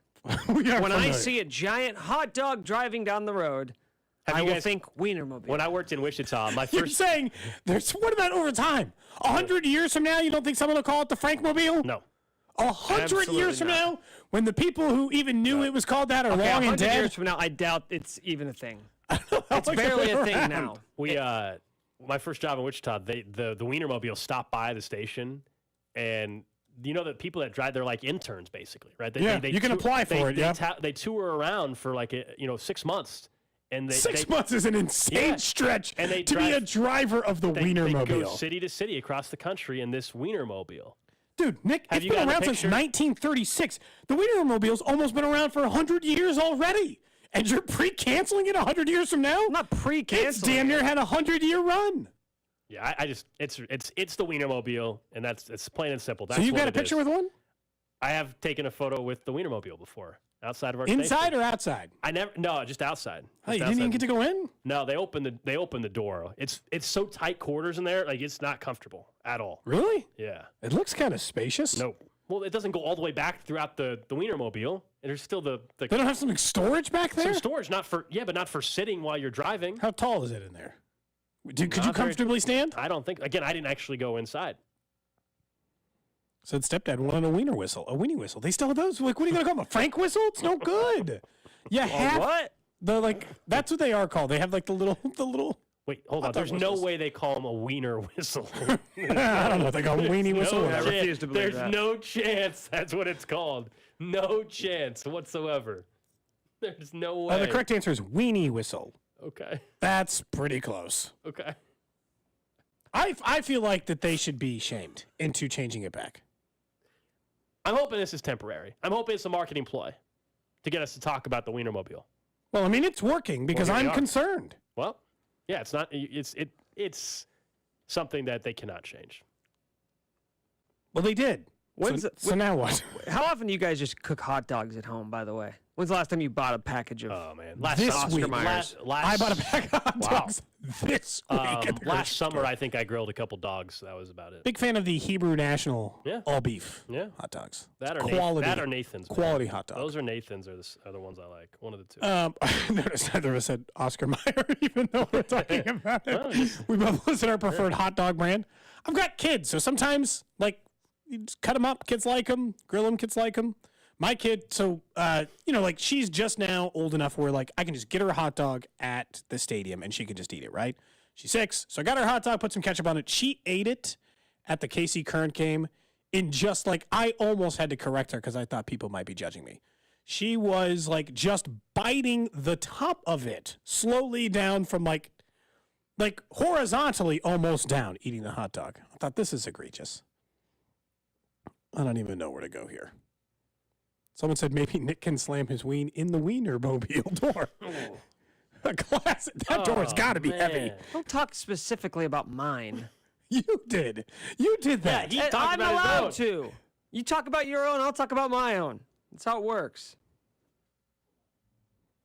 A lot of penis talk on this show today. I'm just going to say it. You know? By the way, Thank you found for out your some more courage. information. They changed it from Wienermobile to the Frankmobile to promote a new recipe for its all-beef Franks. It suggested the name change would not be permanent. Better not be. Why? Already backing down. By the way, backing up from public pressure. The new version, so it used to be a GMC W series. That's what they based it off of. The new one is based off, there's a mini version of the Wienermobile as well. And it's based off a Mini Cooper. So it's a mini Wienermobile. Oh, man. Okay. It's been a while since I've had a glizzy. Yeah? You? You are the glizzy gladiator, man. I don't think I've had one since I got back from Germany. Wow, you overdosed? I don't know if I OD'd. I don't think I OD'd. Well, you haven't had one in 2 months. You were in Germany like Christmas. Well, wait, was it Christmas time? Yeah. I didn't really Try that think about math again. that. It's okay. 5 months. It's okay. Take your I time. was like, really? I had to think. You're I was like, fine. I said like 2 months, and I was like, wait, no, I think it was maybe like Christmas time. Nick was there. We'll get there. In 5 months, and you still haven't had a hot dog in 5 months? Didn't you go to Kaufman for opening day? You didn't have a hot dog but I there? didn't have a hot dog, no. Wait, what'd you have? That's because last time he got shamed for being the glizzy gladiator. No, that's not why. I just didn't want one. But you probably needed one. In hindsight. Yeah. That's the random question of the Let's day. get Nick a hot dog, you know? Let's get him one today. Somebody bring Nick a hot dog. Would you eat it? Someone brought you a hot dog right now? No. Why? Very few foods I would eat that somebody brought in. That's not one of them. Okay.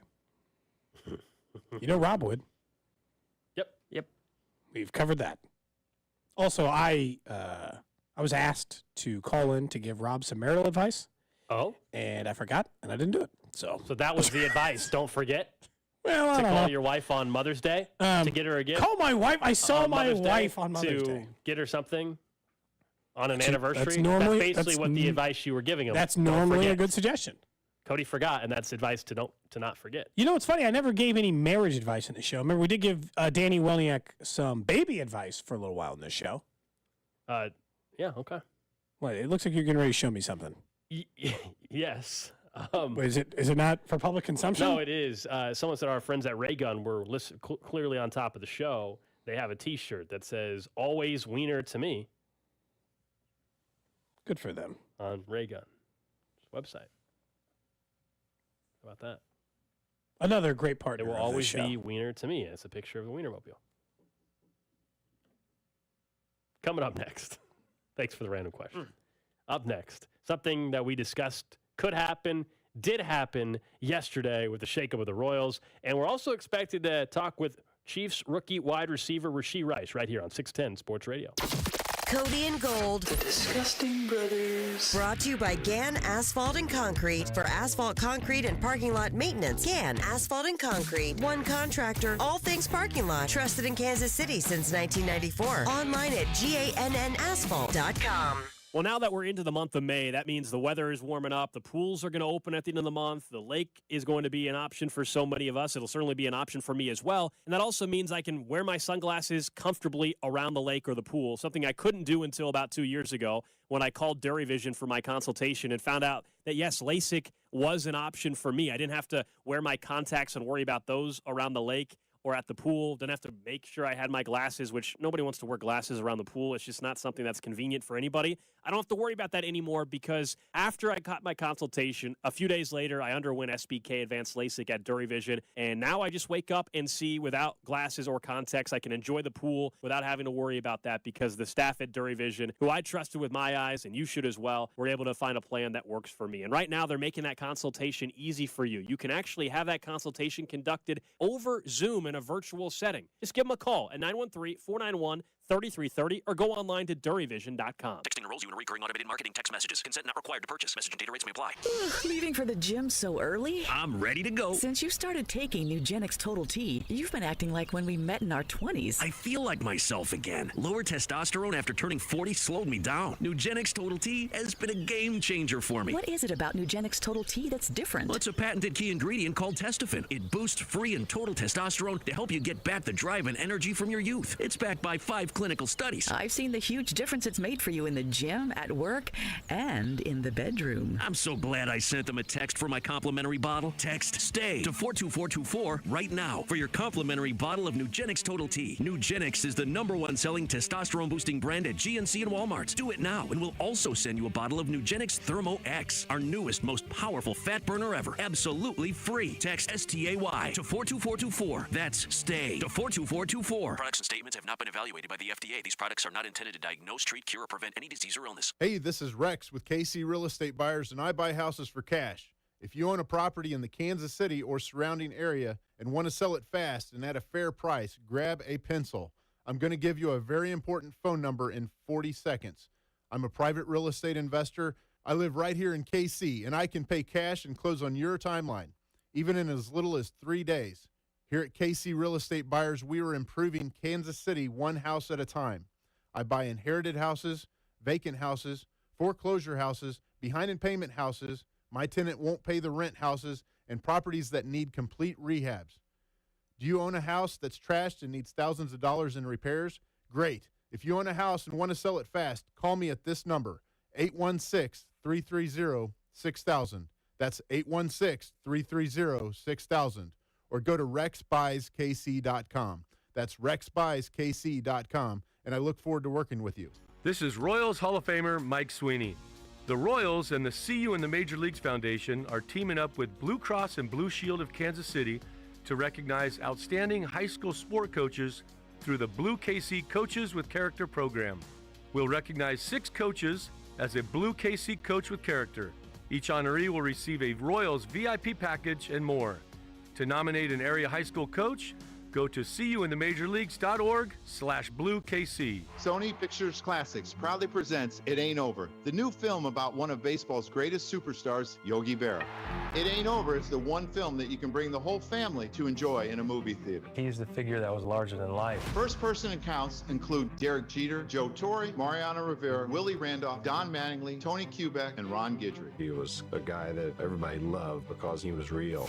It Ain't Over, a new film by Sean Mullen from Sony Pictures Classics. Rated PG, only in theaters. Now playing. The Venture X card from Capital One gives you premium travel benefits, perfect for seeing Taylor Swift The Eras Tour. Presented by Capital One. Oh, I do love her. Earn 5 times miles on flights and 10 times miles on hotels through Capital One Travel. Enjoy your stay in Suite 13. Whoa, 13? That's Taylor's lucky number. The Venture X card from Capital One. What's in your wallet? Terms apply. See CapitalOne.com for details. Hurry up! Go away. I'm enjoying my hot shower. Yeah, we'd all like to. Hot water hog. That's it. Family meeting. We can all enjoy long, steaming, hot showers. Even the last in line, which it seems is always me. But go ahead. Have that imaginary argument of what you should have said. Take your time. With our new high-efficiency Navien tankless water heater, I'll never take a cold shower again. Visit tanklessmadesimple.com to learn more. Attention basketball fans, get ready for an electrifying showdown on June 10th. The ABL presents an epic clash between two legendary alumni teams. It's Self's Army, led by Brandon Rush, going head-to-head against the Manhattan Boomers, led by Jordan Henriquez. Mark your calendars for June 10th and secure your tickets now at eventbrite.com or ablballin.com. Experience the adrenaline, the energy, and the excitement of ABL live in action. It's Self's Army versus the Manhattan Boomers at Kansas City Community College. Be there and be a part of the ABL legacy. Ad paid for by the Sentinel Group. Attention veterans, active duty military, civilians, and contractors. If you were issued earplugs between 1999 and 2015 and were diagnosed with hearing loss or ringing in the ears, you may be entitled to compensation. The manufacturer of these military earplugs recently paid $9.1 million to resolve claims that their earplugs were defective, potentially exposing service members to damaging sound levels that could have resulted in hearing loss or tinnitus. If you or a loved one were issued earplugs and were diagnosed with tinnitus or hearing loss, don't wait. You fought for this country, and our attorneys want to fight for you. Call 800-646-6095 now for a free legal consultation and to see if you may be eligible to file a claim. Time restrictions may apply, and you pay nothing unless there's a recovery in your favor. So call 800-646-6095 now. Again, 800-646-6095. That's 800-646-6095. You're listening to 610 Sports Radio from the Max Motors Studios. Listen to the all-new Out of Options podcast with episodes released every Tuesday. Subscribe and download now on the Odyssey app or wherever you get your podcasts. 610 Sports Radio, KCSP Kansas City, WDAF HD2 Liberty, always live on the free Odyssey app.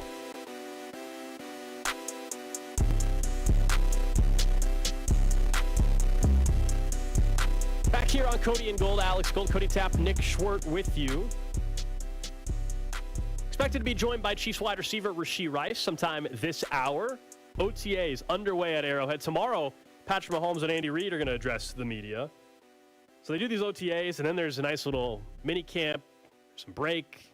That's when everybody starts going on vacation for around the Chiefs organization towards the end of June, I believe. But training camp going to start earlier up in St. Joe this year because of the Thursday night football. Which means they get what, like a 3 or 4 day head start? It's not crazy. It's not like they get 2 weeks. No. But instead of, let's just throw out, let's say it's the 21st or 22nd normally, it might be the 17th, stuff like that. So if those dates aren't out there. I know a lot of Chiefs fans like to plan a day to go up to St. Joe. We always enjoy seeing Chiefs fans and going up there, and we plan on being up there. I have no reason to believe that we will not be up there for mini shows yet again. You can just go by. You go. I'll stay. Stay. Okay. We'll have to figure out if the snow cones, depending on the Chris Jones contract extension, we'll have to figure out the snow cones situation. He still owes me hundreds of dollars worth of snow cones. Hundreds? See, not anymore. Charity case? Not anymore. What is it, interest? Not anymore, because Kona Ice, at least, they have, of they course, started supplying them. They have worked with us, and so they've taken care of that. That first year, though, that was straight out of the old bank account. Yeah, I'll get Chris Jones to Venmo you $75, man. Okay? Well, he has it. It's not like he didn't have the money, I still think one of the funnier moments last year, Nick, was we're in the middle of an interview and a fan, already bought a snow cone and cut Cody, who normally cuts people. And I already had one for him. They cut you and they bought a snow cone for Chris Jones before you could. And your live reaction was pretty good. You were like, what's this guy doing? You were definitely a little you were bent out of shape a little bit for a second. He was stepping on our toes. This is our territory. And I didn't like that he was infringing on said territory. I just wanted to know ahead of time, so I didn't go get that other snow cone. And honestly, who can blame him? It gets hot up there at training camp. Snow cone is a perfect treat. Yes, it does. By the way, we will be, if you're wondering where we'll be at, Thursday we'll be out at Worlds of Fun as the first day of the new Zambezi Zinger. We will be out there. One of the first couple rides. We're going to give you an official review on this show. We will have 3 separate rides that we'll be doing. I think Cody's on at like 10:30, maybe Nick's 10:45, I'm at 11, something like that. And so we will have 3 separate rides, and that'll be fun. We'll also do a normal show while we're up there, but we'll have some fun up at Worlds of Fun for the roller coaster, and maybe have some video to go along with that. Are you a little scared? So actually, no. I'm actually very confident on this one. I told you my Why? issue. You don't like heights. The Mamba is the problem. The Detonator is the problem. That's the kind of stuff I can't do. The Zambezi Zinger, yeah, it has height to it. but it's not this straight lean back incline. But you are still at some point up high. That's I don't understand. That's a weird. But that's not the issue. Even at the Mamba, once we get to the very top of the Mamba and there's like that pause for like 10 seconds, it feels like 30 seconds, but like 10 seconds, that part's not great. But once we're like, it's the 2-minute lean back, the sound of the roller coaster, like the chain or whatever it is, clinking all the way up. Oh, the sound gets you too? And then I look to the right and I see a bunch of space between where I'm at and the ground. I feel like at some point you see that up top, though, too, you know? The Zambezi Zinger, my understanding from seeing the videos and stuff, it's kind of like this spiral. That's how it used to go up, yes. That's how it looked the other day when I was out there. Much different vibe going up for me. So I'm looking forward to it. I'm actually not nervous for this one. Mamba, if we were doing the Mamba, I'd be nervous. And I probably wouldn't. I still think we got to get him on the ripcord later this year. Hell no. Come on. Hell no. Not going Rush on. We'll talk to Rashee Rice about this. I want to ask Rashee Rice if he's a roller coaster guy. I have to ask this. I'm curious when he joins us at some point. Wait, you grabbed the phone. I thought. No, is he on? Or? No, I was moving it towards me so I can be ready whenever he calls in. You know what? real Boy Scout of you. Yeah. Always just be ready. Yeah, just got to be ready, man. That's what we do. Is that their saying, or is that the Girl Scouts? Which one's be ready? No. Is that a thing? No, I'm not a Boy Scout or a Girl Scout. I still was. Biggest surprise for me is I fully expected Cody to say he was an Eagle Scout and all like that. That's what I kind of expected. I do know that they prefer not to say was an Eagle Scout. Once you are, you are. You know. Excuse me. You are an Eagle Scout. Excuse me. You're not were. It didn't go away. You've earned a permanent. That's the only thing I know. Is that that's a permanent distinction. My dad was an Eagle Scout. He's an Eagle Scout. I just did it. I did like 2 levels or 3 levels. Oh, you got up a couple of levels, huh? Or maybe I think it was 2. How many patches did you get? It was 2 levels. Did you get some patches? I think I got to what's the Weeblo or whatever. I think that was it. That was all we got to. I didn't do it. All right, while we're waiting for Rashee Rice, I did want to talk about something that you and I just yesterday touched on, which was J.J. Piccolo's comments to us, the general manager of the Royals, in regards to discussions that have or haven't taken place for Bobby Witt Jr. to be moved down in the order. A week ago, he told us that they really hadn't had discussions on that. Well, yesterday, they shook up the lineup a little bit. Bobby Witt Jr. moved down to 6th in the order, and you had Nick Pratto leading off. And that was just the first time outside of the top 3 in the order since May 17th of last year. And right now, if you just want to look at 838 plate appearances, in his career so far, Bobby Witt Jr.'s on-base percentage is just .288. And this is why my feeling around what Bobby Witt Jr. can be is still one of the best players on the Royals, a 10-plus year pro. But I don't know how you can convince anybody that the superstar barometer that everybody was going to judge him on can still be or you can still judge him on it, but that's still something he can reach. Because when you and I went to Arkansas, think it's a small percentage. When you and I went to Arkansas with listeners a couple years ago, we thought superstar. We weren't just saying, oh, he can be a starter on this team for a decade. That wasn't the conversation. It was, oh, he could be one of the best players in the big leagues and be a star. So I And guess that, to me, is hard to believe at this point. Does that mean you would lock in right now if I told you he finished with the same career numbers as Eric Hosmer? Would I lock it in? I don't know if I would lock it in. I mean, that's a 10-year big leaguer who got on base plenty and hit plenty of home runs and finished with a 276 average, a 335 on base, and 200 homers. Yeah, I mean, that would so. And look, I don't know if his career's done. He obviously just got DFA'd, and he hasn't been picked up by anybody. That's in 13 big league years. Yeah, but again, judging by how we because I'm still not there. It would be a disappointment if that's what it was, which is crazy to think. That's only because of how we viewed him. Not, of course. Most people would sign up for that in a heartbeat. You go through any kid playing high school ball or college ball right now that's going to get drafted. Plenty of them would take that. If you told any MLB GM you could lock that in for any player getting to the bigs, you'd take it. But I won't rule out the superstar stuff yet. I would just put a lower percentage on it. If you'd asked me before he got to the big leagues, what was the chance he was a superstar? I mean, it was still superstar. 5%, 10%. Now it's 2%. Look, I'm not saying it's a high percentage chance, but the talent is still there. And obviously, I told you the only reason I would move him down in the order is that if I was worried it was starting to rattle his confidence. And I don't know if they just did that or because he just wasn't getting on base enough and they hadn't hit for 10 days. And they're like, we got to get something going offensively before we totally lose track of this and find the next option here. The Royals have no commitments to anyone going forward. And we were all hoping that Bobby Witt Jr. would become one of those players. Right now, if you had to rank guys you would most want to give an extension to least want to give an extension to, Vinny's number 1 with a bullet. And then you would have to have a very different conversation across the board about the other guys you would do it, because everyone else you'd be like, for what number? Right, Gold? Like, tell me the price. And look, they were this is where sometimes you can be right even if you're not the general manager, but also sometimes listen to what the team tells you. At times, we've asked JJ about signing young players for long-term extensions, and he said those players do still have to earn they have to show that level of play in order for it to be logical, right? And if you're talking about Bobby Wood Jr., he hasn't shown that level of play yet. Not consistently, nowhere near it. And so you do have to wait on him to find out whether or not you did it. I think the other aspect, too, is I don't see them handing out, if we're talking about extensions, while the team is currently in the spot they are, which is, 21 games under 500? I think I think it would be awfully weird with the optics if you told me that tomorrow they announce an extension with whoever. Let's say it's Vinny Pasquantino, while the team is also in the spine. You can say that shouldn't matter. I think it does matter. I don't think you can be handing out and rewarding a By contract that logic, extension. then, should they not announce anything on the stadium until they're better? Well, what do you think? What you don't think that's played a I role don't. in You some know of what? this as well? What do you think the hang-up is on that? We've talked all about this. Why haven't the Royals released more details to anyone, including the people who want to build the stadium for them in certain areas? I think it's a combination of things. I think before opening day happened, I don't believe they had their decision made or any of that. And so otherwise opening day would have been the perfect time to do it when there was excitement. Not after the team has been as terrible as they have been the first 2 months of the season. Also, judging by what happened last Friday, where you have Clay County and North KC coming out, and every city representative of KC Mo was speaking, and then the Royals were commenting about the potential for downtown baseball versus North Kansas City baseball.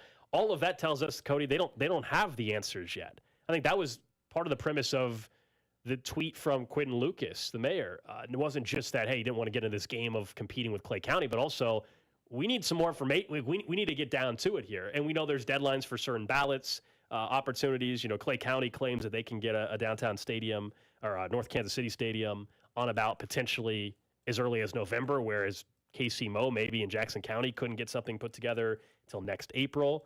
So there's a lot of elements to that. But I do think optics matter. Announcing a contract extension for any of the young players while the team is currently at this level, I don't know if that's smart. I don't know. I mean, the only one they would announce right now we know is Vinny. I mean, who else would they be negotiating a long-term contract with right now, like today? I really don't think they should be signing any of them at this current moment. So it depends. You don't sign them if you are considering moving some of these players we don't want them to move, because it does make them more difficult to move if they cost more money. Like, really, what is the incentive to do it before the trade deadline? To what? Sign them to a contract extension? You can wait. I told you I'd be interested in doing it because I think you have to have some damn talent on this team. And if they're under control. If the Royals are going to pitch both this, hey, we couldn't operate all these years like the Rays do because our fans actually care about the players on the field, and it makes it more difficult because it's not just like they don't care that Evan Longoria is not here anymore. They just care about this. So if you're not going to just convince fans that things have to be different going forward and change this mindset, then give them some stables. Because here's how they operated forever. They're not going anywhere anytime. I know. I understand why teams give extensions earlier, but also it's not like, man, if they don't get an extension done by the middle of this season, then he's gone. No, he's not going. None of them are going anywhere at this point unless they trade them. They're all under contract. By the way, slight positive note for the Royals. Okay. Daniel Lynch making a rehab start today in Omaha. Went 6 innings, no runs, 5 Ks, and 61 pitches. So he's efficient. Good. Get him back up here. Let's find out. How he does against, not tomorrow, but 5 days from now, he should be starting for this team. Yeah, let's find out how he does against big league competition. It's great. I'm glad to hear that he's healthy, but the stat line and the first, I get it's better than the alternative of getting crushed, but also it's better than if I told you in 6 innings and let up 16 runs. Let's see what he does when he's in the big leagues. I mean, he's had good outings in AAA before. I want to see what he does in the big leagues. That's what's so frustrating about this team is that so many of these pitchers, like for as much as they rushed him up, no, they were all pitching really well in the minors. They dominated. Jackson Cole was dominating in the minors before they called him up last year. They didn't have a choice. He was pitching like one of the best pitchers in AAA, and they just came up and got hammered. And then Daniel Lynch was dominating. It's just so weird sometimes, this developmental leap that they were seemingly getting stuck in, which is, I don't know, that's why the Royals are so frustrating. It seemed like we had a little promise there for a couple-year run when some of these young players seemingly were making good progress through the minors, and now it feels like we're cycling back through, and I'm paying attention to guys in A-ball again. Over at Arrowhead Attic, they were going through top 5 boom or bust players for the Chiefs in 2023 for this upcoming season. We can look at the boom possibilities because I laughed when I saw the list because Justin Ross was on there. We know our show philosophy on that. We can do that tomorrow. But if I were to say a bust candidate for this season that's in a Chiefs uniform, who comes to mind right away? Sky. I mean, he's definitely maybe the definition of boom or bust. If you're taking both sides of the coin, he's probably on it because we are asking for a leap that would be pretty significant. Like, for instance, we did our list of where we think they rank amongst receiving yardage for next year. Nick, you had him second.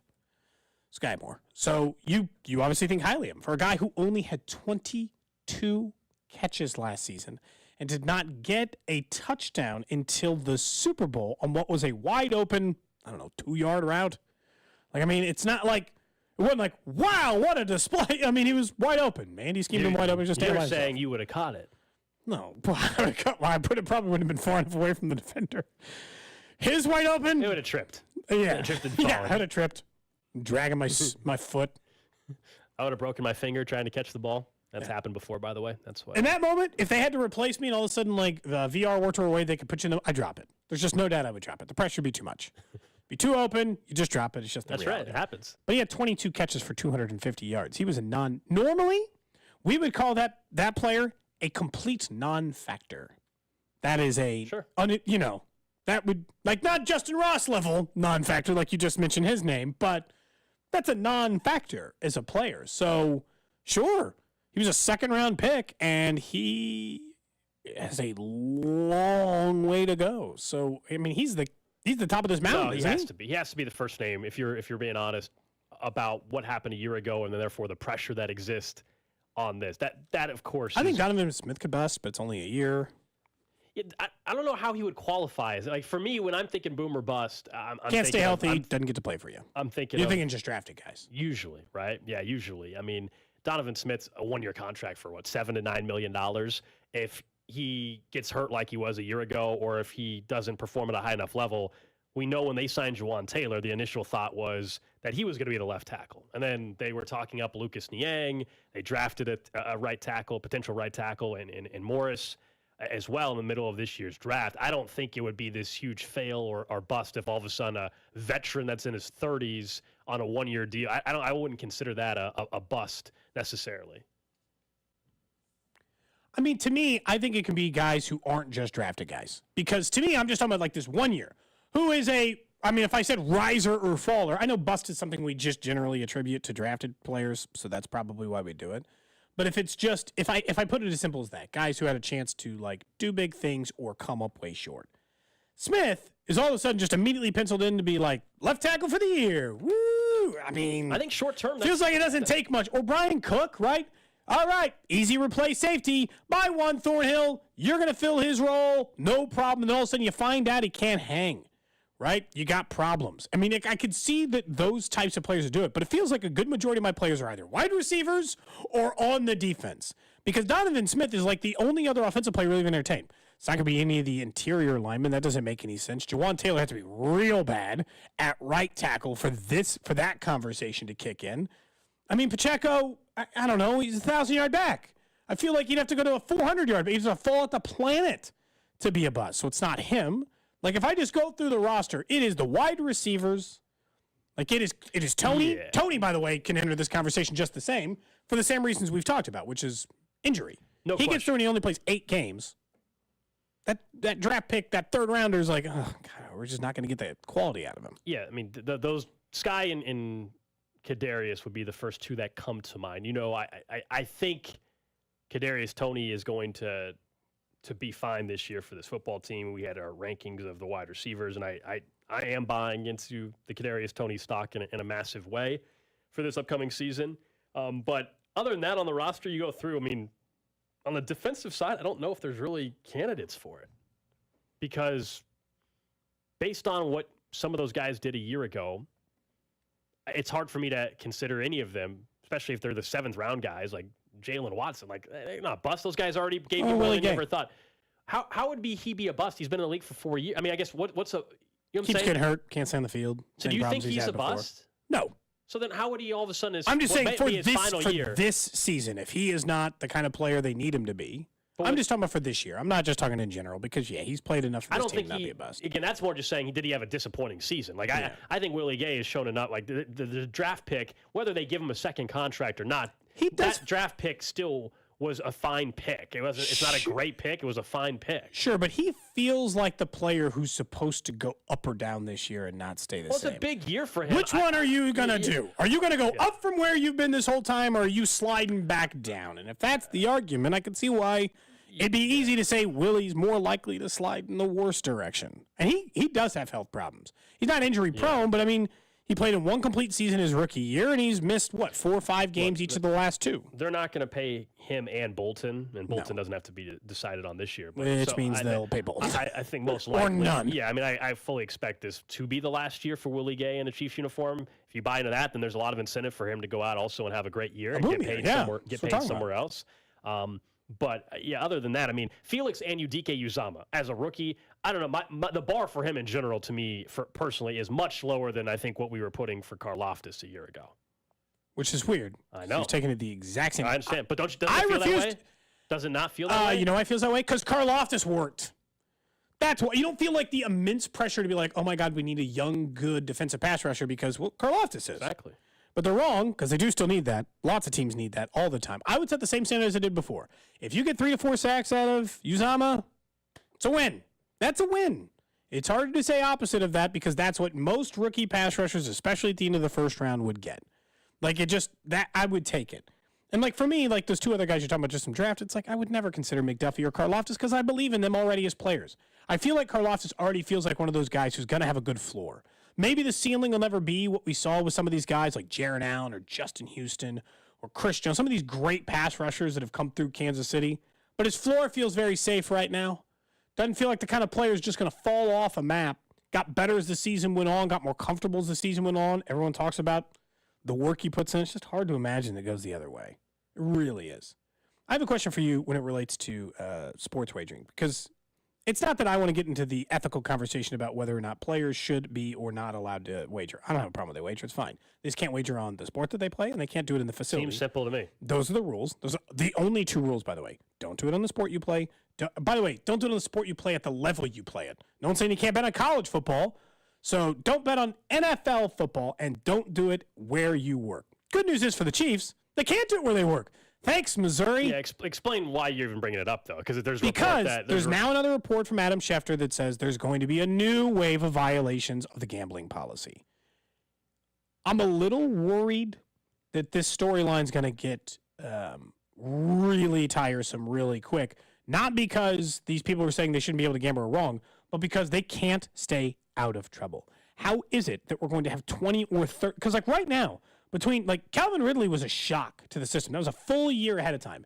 And then this year we got like a dozen people in round 1 because it was 5 or 6 people for the Lions and 5 or 6 people spread out amongst the other organizations. And now you're telling me there's another wave? I'm a little worried what's happening here is they're catching it early. Like all these guys are showing back up to the facility. Let's say now, Gold. Oh, a little off-season rookie mini camp. And they're like, oh, I'm going to fire up my NBA bet. No, you're at the team facility. You can't do it. Yes. So either we're going to keep running into this problem every year where there's 20 players, or they're going to have to learn. And my hope is learn. Yeah, I think these teams already speak to players and staff members about the current policies, but clearly there has to be more of an emphasis on that. And this is why the penalties have been harsh from the league to this point. It's supposed to be a deterrent, and we're going to find out if it actually works. But yeah, it should be pretty simple. And I think we should all be able to acknowledge and understand why betting on the sport that you play is a problem. Everything else, there's still regulations and rules within every workplace, right? If you work for a securities firm, there's probably limitations on the stocks that you can trade for obvious reasons. And so the NFL is saying we're going to have some limitations on sports wagering because the optics aren't good. That's simple. And I don't know why we can't separate. Obviously, the league is taking in hundreds of millions of dollars a year from sports betting partners. Nobody denies that. We all understand the reasons for that, why they're more accepting of it now. But that's not the same thing. The owners taking money is not the same thing from why players can't be betting on the sport they play. Look, I assume the owner also can't. I assume Clark Hunt also can't. Correct. Yes. Bet on the Chiefs. Absolutely, Cody. It's not like they're playing by a different set of rules. They also are not allowed to do it while on Chiefs property. Absolutely. Or on the sport that they're in charge of. Yeah, and I think there has to be. This goes down to the collegiate level where there's been some issues here recently as well. Hopefully this is a wake-up call because I think nobody's naive enough, I would think, to understand that this was just now all of a sudden happening in the last 3 years because sports wait. Like, to me, I mean, we spent 10 years talking summer Pete Rose conversations in sports radio. What's so different is I assume that it's been going on for a while. People are getting busted now because we're in a regulated environment in a lot of these states. It's easier to catch. And so it's easier to catch. And so that to me is what's causing us to find out about all of these. Wait, when sports wagering started becoming legal in so many states, did people start having the Pete Rose conversation about letting him in the Hall of Fame because now everyone can bet? I don't know. You still can't bet on your sport, but I'm just curious. Someone wants to know on the text line, are we getting Rashee Rice anytime, or can we go back to the Wienermobile talk? We might have him in this hour. We were told we were having him this hour, so we just kind of... That was the weakest breaking news center ever. Yeah. He didn't even say it with any kind of confidence. Yep. Look, we're in the same game. We're in the waiting game as well. So Nick, if not, what percentage chance? Come on. Yeah, you're just the be one, honest with us. You're the one handling it. You're in behind the contact. scenes. What percentage chance Rashee Rice will be on this show today? I would put it at a 65%. Okay. I don't like the higher number, but I have been told that he is currently in a lifting session. So that way you can ask him how much he lifts. Might be squatting as we speak. Perfect. Well, then you get to ask him. Mm-hmm. Maybe you could even ask him what he benches or curls. Cody, a lot of professional athletes aren't benching anymore. Wow. They don't need to do that. Bad on the shoulders. We learned this when we were Excuse in me. camp. You asked every player, what can they bench? And they're like, I haven't No, done we that asked since squat. We didn't get any answers. Was it Everyone's like, squat I or haven't bench? squatted since high school. You can really hurt your shoulders on the bench press. Is that how you hurt your shoulder? I have hurt my shoulders bench pressing. But you know what? So has The Rock. So I'm not ashamed by that. So are you continuing? Or are you stopping? No, I don't do flat bench anymore. Still do a little incline. Good, Still do a little dumbbells. Glad to hear it. I'm still activating the upper pecs. I'm activating the pectoral muscles in general. Does your girlfriend like that you've activated the pecs? Yeah, she does. She likes my pecs to be active. That's good. And activated. That's good. All I'm envisioning now is Nick just standing in the mirror, kissing his bicep as he does a curl. Just oh God, just another rep. Well, that would be We did improper. it. That would be improper form. Doesn't matter. It's your vanity muscles. That's all you're building. You're just trying to look good. I'm not a vain person, though. I'm trying to build strength, quality strength. Good quality strength, not vanity muscles. Correct. And Cody, if you do a lot of compound exercises, you do a lot of squatting, you do a lot of deadlifting, you're going to build mass. You're going to build mass, but you're going to strengthen those glamour muscles in the process. Wow. Okay. So isolated exercises aren't really that productive. I'm sure Rashee Rice would attest to that. Yeah, we'll hopefully get confirmation. We can. I'm sure he would. Yeah. Mm-hmm. We're hoping to talk to Rashee Rice coming up in the next segment. We'll also get to what's trending, including something that's pretty funny about a move the Broncos made today. I'll explain next. You're listening to Cody and Gold, brought to you by Gann Asphalt and Concrete. For asphalt, concrete, and parking lot maintenance, Gann Asphalt and Concrete. One contractor, all things parking lot. Trusted in Kansas City since 1994. Online at GANNasphalt.com. Subscribe and download all new episodes of Nick's Wavin' in the Wheat podcast, released every Thursday on the 435 Podcast Network and the Odyssey app. So by the time we head up to St. Joe in the middle of July, you could already be about halfway through a brand new career in IT, all thanks to Centric. You can change your life in as little as 4 months. Nick mentioned it's just been like a couple of months since the end of the season, 3 months in. By the time we get to training camp, that first week of the season, you could be changing your life thanks to Centric, because IT is the future of Kansas City. You should be making it your future by looking at all these tech jobs and IT jobs that could be available right here in the city. And Centric's going to work with you multiple ways to help you start your career and go through the program. Tons of financing options available, and of course, they accept the GI Bill as well. You're looking for more stability, more consistent pay, more career advancement. That's something Centric can help you with.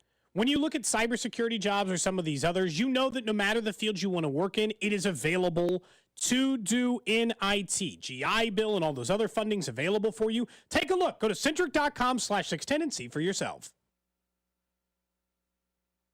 Erectile dysfunction affects nearly 50% of men over age 50. But even with so many men affected, finding a trusted provider to treat the condition isn't so simple. This is Jeff, the CEO of Promenic Restorative Men's Health, and I'm excited to announce the opening of Heartland Men's Health right here in Kansas City. As a Promenic affiliate, Heartland Men's Health can offer men with ED the latest treatment protocols which are shown in medical studies to be effective in nearly 90% of men. And unlike groups that only offer wave therapy or online pharmacies that just sell pills, we offer a variety of treatments to help you get the results that you want. You should also know that Heartland Men's Health is a true medical practice, which means our providers have access to a complete range of treatment options and even treatment combinations to get you back on track. You may even find that you're performing like you haven't in years. So call Heartland Men's Health today. Your initial visit is only $99 and includes a medical consult, blood work, and if medically advised, a test dose. And if that test dose doesn't work in the office, your visit is free. Call 844-447-6600 or go to heartlandmenshealth.com. Spring is in the air, and that means one thing. Dandelions are coming. Don't let those annoying yellow weeds invade your lawn again. This year, trust your lawn to Ryan Lawn and Tree. This is Larry Ryan. No other lawn care company delivers the results that Ryan Lawn and Tree delivers. More than just providing a beautiful dandelion-free lawn. Your trusted pros in the clean red trucks make sure your entire landscape is healthy, strong, and ready to look great no matter what nature throws at it. And unlike the other guys, the pros at Ryan Lawn and Tree are employee owners, full-time professionals going above and beyond every day with 5-star customer service. Call us or click ryanlawn.com today. And as a new customer, you'll save 50% on your first lawn application. Enjoy a worry-free, effort-free, dandelion-free lawn this year with Ryan Lawn and Tree. Attention basketball fans, get ready for an electrifying showdown on June 10th. The ABL presents an epic clash between two legendary alumni teams. It's Self's Army, led by Brandon Rush, going head-to-head against the Manhattan Boomers, led by Jordan Henriquez. Mark your calendars for June 10th and secure your tickets now at eventbrite.com or ablballin.com. Experience the adrenaline, the energy, and the excitement of ABL live in action. It's Self's Army versus the Manhattan Boomers at Kansas City Community College. Be there and be a part of the ABL legacy. You're listening to 610 Sports Radio from the Max Motors Studios.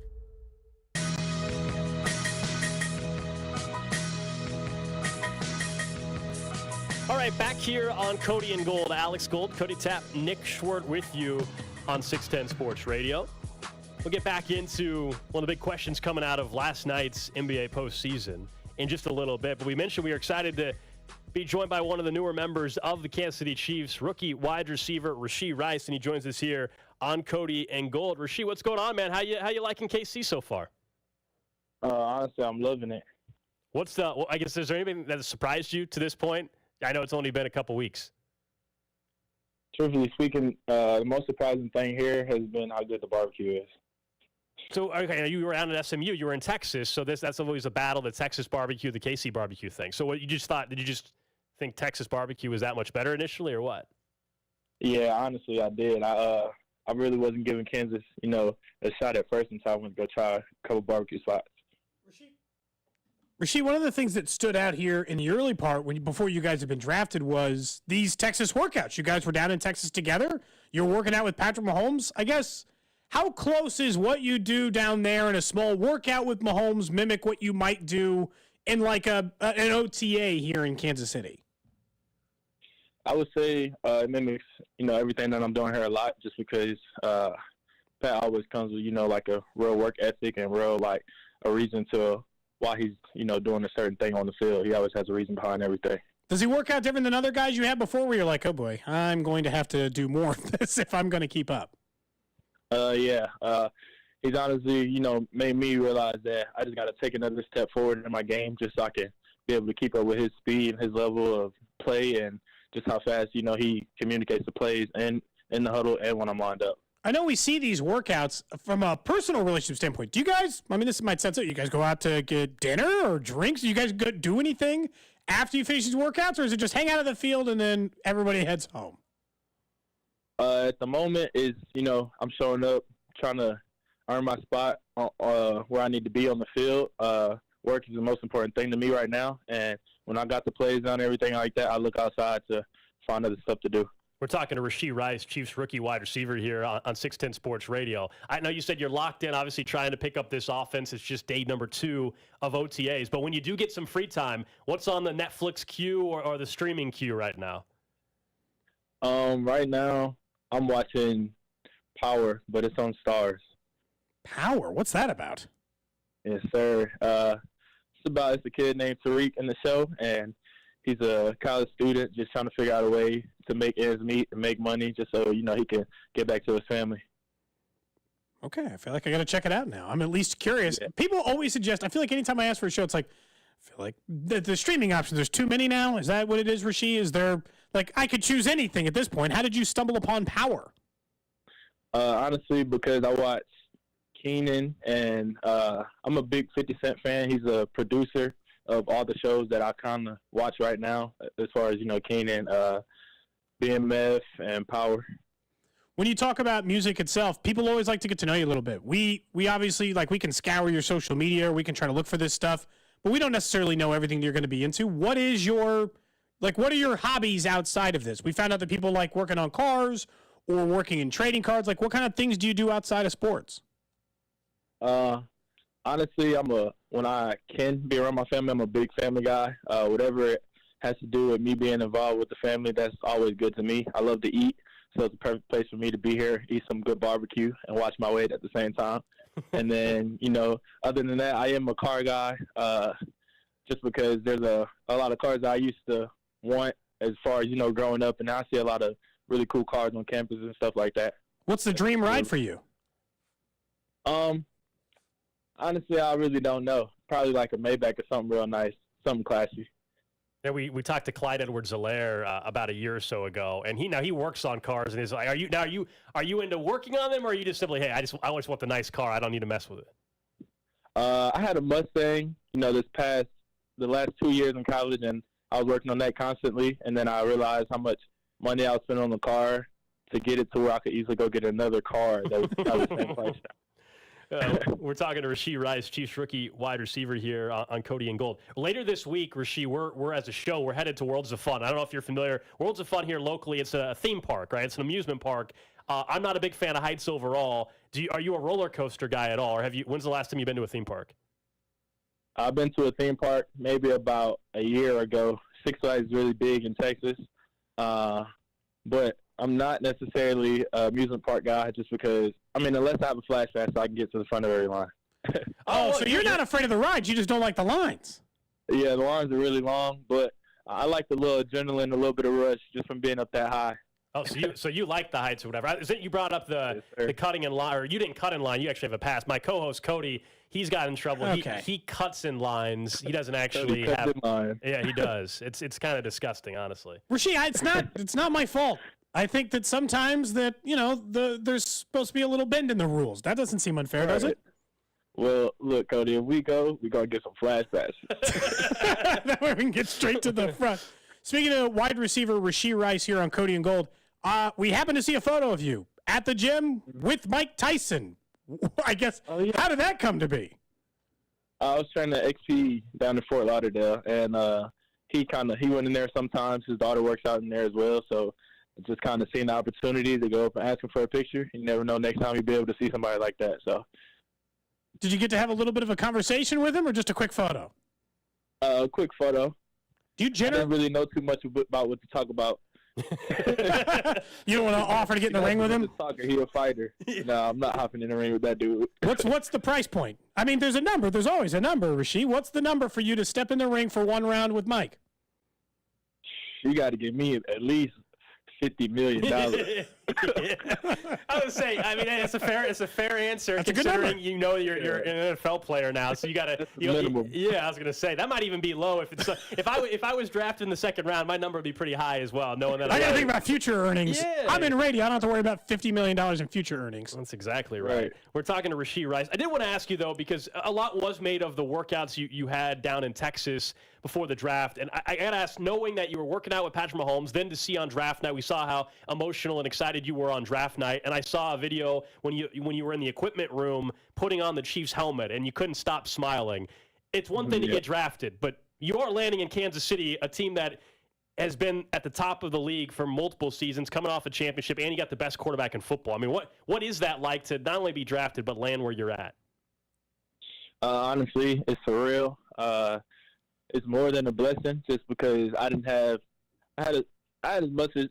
really have too much control over where I would end up. You know, a lot of people have good ideas of where they could possibly go, and I'm real thankful for Pat. You know, Shane Buechele, my old quarterback from college, just for those guys to kind of put in a little bit of input and me be able to come here and back it up. Well, I didn't even think about that. Did you ask Shane what it was going to be like to be in KC? So honestly, that's how I got to get introduced to Pat, because they were training out in Fort Worth, and I just wanted to get some routes in with my old wide receiver Reggie Robertson and my old quarterback Shane Buechele, and then Pat turned out to be there. So everything happened for a reason. This feels like one of those situations. It's not who you are, it's who you know. Is that what happened here, Rashee? Yes, 100%. I saw you were at it's the NFL. For those of our listeners who don't know, it's the NFL Players Association does this. What was it? Essentially, Premier Rookie Day. It's like a media day for rookies. You guys, I don't know if it was down in Dallas or where it was at, but you guys were going through and taking photos. And you got I'm a big sports memorabilia and trading card collector. What's it like? You were there with Panini, I think, as well, and you're now going to have your own trading card as well. What was that whole day like? Well, it was pretty cool. Honestly, it was a long day, but it was long enough to where I got to feel good in my Chiefs uniform all day, so can't complain too much about that. Wait, they just keep you in the uniform the entire time? For the most part, we had a lot of things we had to do in our uniform, so I was just kind of loving it up, wearing my Chiefs uniform. Feels like it just like, now I'm envisioning you, Rashee, just like eating your lunch, but in full uniform. Is that how it went? 100%, yeah, I did. Hold on, we do a segment on this, Rashee, where we give our producer a chance to ask a question. Nick, would you like to? Yeah, Rashee, this is Nick Rice, this is Nick Rice, changing your name. And Rashee, I'm going to ask. This is the most important question I'm going to ask you all day. It's the question that everybody in Kansas City wants to know. How much can you squat? I can squat 505. I'm probably getting stronger, So at the moment, my max is 505, but there's no ceiling to it. I probably can keep going up. That's a ridiculous number for a player of your position, is it not? No, yes, it definitely is. I can't believe you're still adding to that. Like, do you want to keep seeing how many more plates you can throw on the bar? No, not at all. I'm not adding to it. I just know that I personally don't think that. I mean, there's a limit until I actually get stopped, and there's a weight I can't lift. So until that weight comes, then I can probably keep going up from 505. Rashee Rice, Chiefs rookie wide receiver. Last one, you can even just give a yes or no answer. LeBron James, everybody's talking. Is he retiring after last night? No, LeBron is not a quitter. There you go. Rashee, appreciate the time, man. Best of luck. I'm sure we'll see you up at training camp. Yes, sir. Thank you. There you go. That's Chiefs rookie wide receiver Rashee Rice. 505, Nick. 505. And our new producer, by the way, Nick Rice. Nick Rice. You just change your name so you guys have something in common before you asked? Oh, man. That would work better for this line of work. Nick Rice? Yeah. It's weird because it sounds like Nick Wright, and then it was very popular here, Nick so Rice. it's a little too close. Nick Rice. Text line says Nick Rice, new producer, just in. That's right. It is the breaking news of the day. Is that the first time you've ever said your own name wrong? Like, you know your name. Well, You've been Yes, he does know his name. Nick Schwartz for a long time. Doesn't sound anything like Rice. Yeah, I misspoke. Because he was about to say Rashee Rice. Okay, let's talk about how many times in the last 2 shows have you talked into a dead mic? 4. Happened to begin this interview. 4. Yeah, including this segment. Including this interview. I was working on the camera. How about the fact How about you work on hosting the show? I was trying. Rashee I Rice, just screwed up. Rashee Rice said, because he was down in Dallas, and obviously Six Flags is very close to there, and he said he has like a flash pass or something, whatever it's called, down there to move to the front of the line. And there you go. There's your offer. See, he's doing it the proper way. He's buying a pass to cut the line. You just cut lines without paying. It's a little bit different, Cody. Don't try to act like he's doing the same thing as you. In fairness, they're not normally at amusement parks. Line etiquette is a little bit different. Like, for instance, we all agree that you don't understand how the Quick Trip line works, right? That they'll handle people from both registers, all 4. That's great. It's not on me. I'm not lining up behind 10 jerks while one side sits open. Well, sure. That's how this works. This is a free-for-all. Why are they jerks? They're just slowing things down. You know? We're all in a hurry. We all want to get whatever we're getting, or taquito or whatever, and move on with our day. We're all trying to do something here. I guess I don't know if they're jerks. I was just generally saying it. $50 million to stand in a ring with Mike Tyson, huh? I think for a chance of, like, because you've got an NFL career ahead. Well, that's why the dollar amount makes more sense for. Because I think you'd do it for $5. $5 mil? Yes. You'd step in the ring and you'd. I mean, you wouldn't have to get to the first round. You get knocked out in 30 seconds. Yeah. But is that going to? Like, I don't want to have a broken jaw. I assume he would just you can recover from at least. I assume he would just smash you into the ground like it was like your eye socket. Well, that's why I think the dollar amount for $5 million, you wouldn't drink your food out of a straw for a month. Oh, dang! I mean, come on, $5 mil. That would be such a miserable month. Sure, but then it would be such an awesome time after that. But yeah, it has to be. If you're an NFL wide receiver, it's got to be over 50 mil. Because if you're Rashee Rice, you're a second-round pick. You're thinking one day, if everything goes right and you have a really nice career, you make way more than that at some point. If you turn out to be what hopefully you end up being. I mean, PFF put out the projections for T. Higgins, and it was 4 for 97. Yeah, I mean. And look, it's not going to be way more than 50 guaranteed. But if you turn into that level of wide receiver, consistent 1,000-yard guy, you will make more than the $50 million. But money in the bank, fight Mike Tyson in one round, get $50 million. You asked him, what did you say? He's like, I don't really know what to say to Mike Tyson, which is a very fair point, by the way. What would you have said to Mike Tyson? That's tough. It's very true. What are you gonna even say? I mean, if you ask for a photo, that's really kind of the end of the conversation, unless you're just going to talk about everyday things. So, what are you supposed to say? How's the weather? Doesn't matter. There's nothing to say to Mike Tyson other than, you were a great fighter. Would you, if Mike Tyson walked in right here, and would you, and let's say, or I guess probably here's not the right example because you're behind a microphone, so it feels a little bit different. But if you just saw him in the airport, would you go up and be like, hey, how much money would you give me if I let you punch me right now? He wouldn't offer anything because he's punched people his whole life. I sent you a clip, though. Mike Tyson likes to punch people. I sent both of you a clip we certainly cannot play on the air. I sent both of you a clip not that long ago of Mike Tyson talking about his enjoyment of fighting. Yeah, he gets aroused when he punches people, is what he said. He put it way more on the radio, Cody, so that's why I'm saying it that way. Way different than that. But you're acting like he would. I don't think Mike Tyson wouldn't need to pay anybody. No. So he'll do it for $1 million. Mike will have to chase them around the ring. I think he'll catch you. And he's still a better athlete than me. It doesn't matter how much older he is than Someone me. says, I'll do it for $1 million. Pretend to be knocked out on the first hit. There's no pretending necessary. You're going to get knocked out. If he gets you square in the face, there is no pretending. If he gets you flush, you're done in the face. You're knocked out. You just are, unless you have a fighting background. What would be worse? The worst part would be if he was just like taking body shots the whole time. I'm like, dude, get me, put me out of my misery right here. I said, right here. And he's just like killing my ribs. Like, no, I assume he would just like thunder punch me and just like windmill arm and then just conk me into the ground like a cartoon. I would just sink into the ground. Nick's right though. Like he could, if he just said he'd have internal bleeding. He would just keep punching you. Your ribs are just. Oh gosh. That would in a weird way be more miserable than drinking your food, Nick. Yes. How bad would your sides hurt for a month if he just? You'd have body blown for broken ribs, liver damage, possibly from a liver strike. Like it'd be terrible. Oh, it'd be a pretty miserable existence. But I'd still do it for $50 million. I know that. Yeah. Nick's just thinking about it. Also, he said his arm like, oh man, he I also don't think said, so. He said LeBron's not retiring. I'm just feeling my ribs. I'm just like, what would it feel like for someone to just destroy you? Yeah, someone who's really good at it. It hurts. Historically good. Historically, even one punch to the side, and we're all just done. Ribs are destroyed. I'd wish for death. Just one good side punch. I'd be like, oh no. Yeah, someone's right. If he hit you square in the jaw, he could also just kill you. Kill me? I mean, can I wear like the mask thingy? Well, that's a whole different conversation. I thought there was no helmet. I'm just asking if I can wear the helmet. I feel like in this case, he'd want to protect his image from. Guy took $50 million to fight Mike Tyson, dies. You get the money still, though, right? My family would be taken care of. Your wife's good. I got people to take care of. That's good since you didn't get her anything for Mother's Day. So new question. Would you sacrifice your life right now if you knew that your family would get $50 million?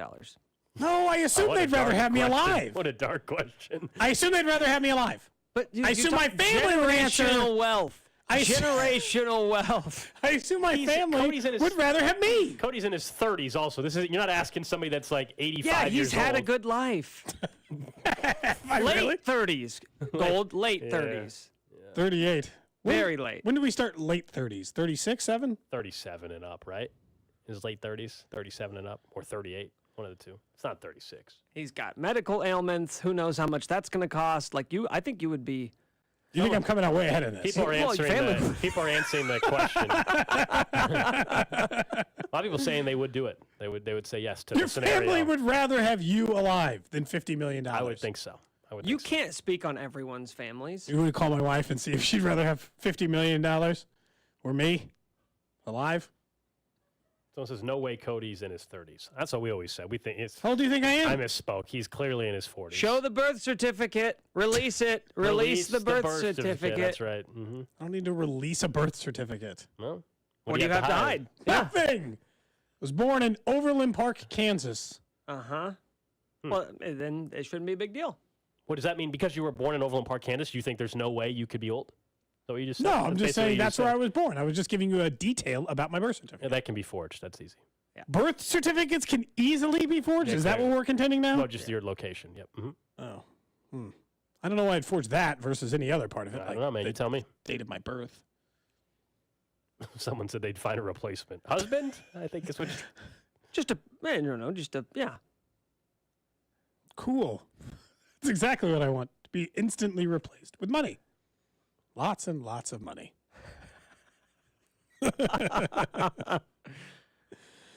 Would you do it, Nick? You don't even have kids. It should be easier for you. For sure. So the entire short You family. don't have any dependents, though. Oh, his long-term girlfriend and his family. Yeah. His family has dependents. He'd be taking Put care. my nieces and nephew through college. They wouldn't even have to go to college. They're rich. Why do they go to college? They're rich. They have money. They don't need to. Wait, hold on. They're fine. You think rich people don't go to college? No, I'm just saying they don't have to. You think they can just have money? They can be trust fund babies. That's an interesting. Let them live their life. You think that people are so rich that they don't have their kids go to college? I'm saying they don't have to. Rich people probably go to college at a higher rate than poor people. It's not probably. They do. What was the name of the celebrity that paid for their kids to get into USC or whatever? Lori Loughlin. That's right. Mm-hmm. So it happens. When we get their kid into USC, or whatever it was. Aunt Becky. I think it was. Yeah, that's right. That is exactly Aunt Becky. Someone says, call Cody's wife on the phone. I want to know if she would make the trade right now. Cody for $50 million. Right now.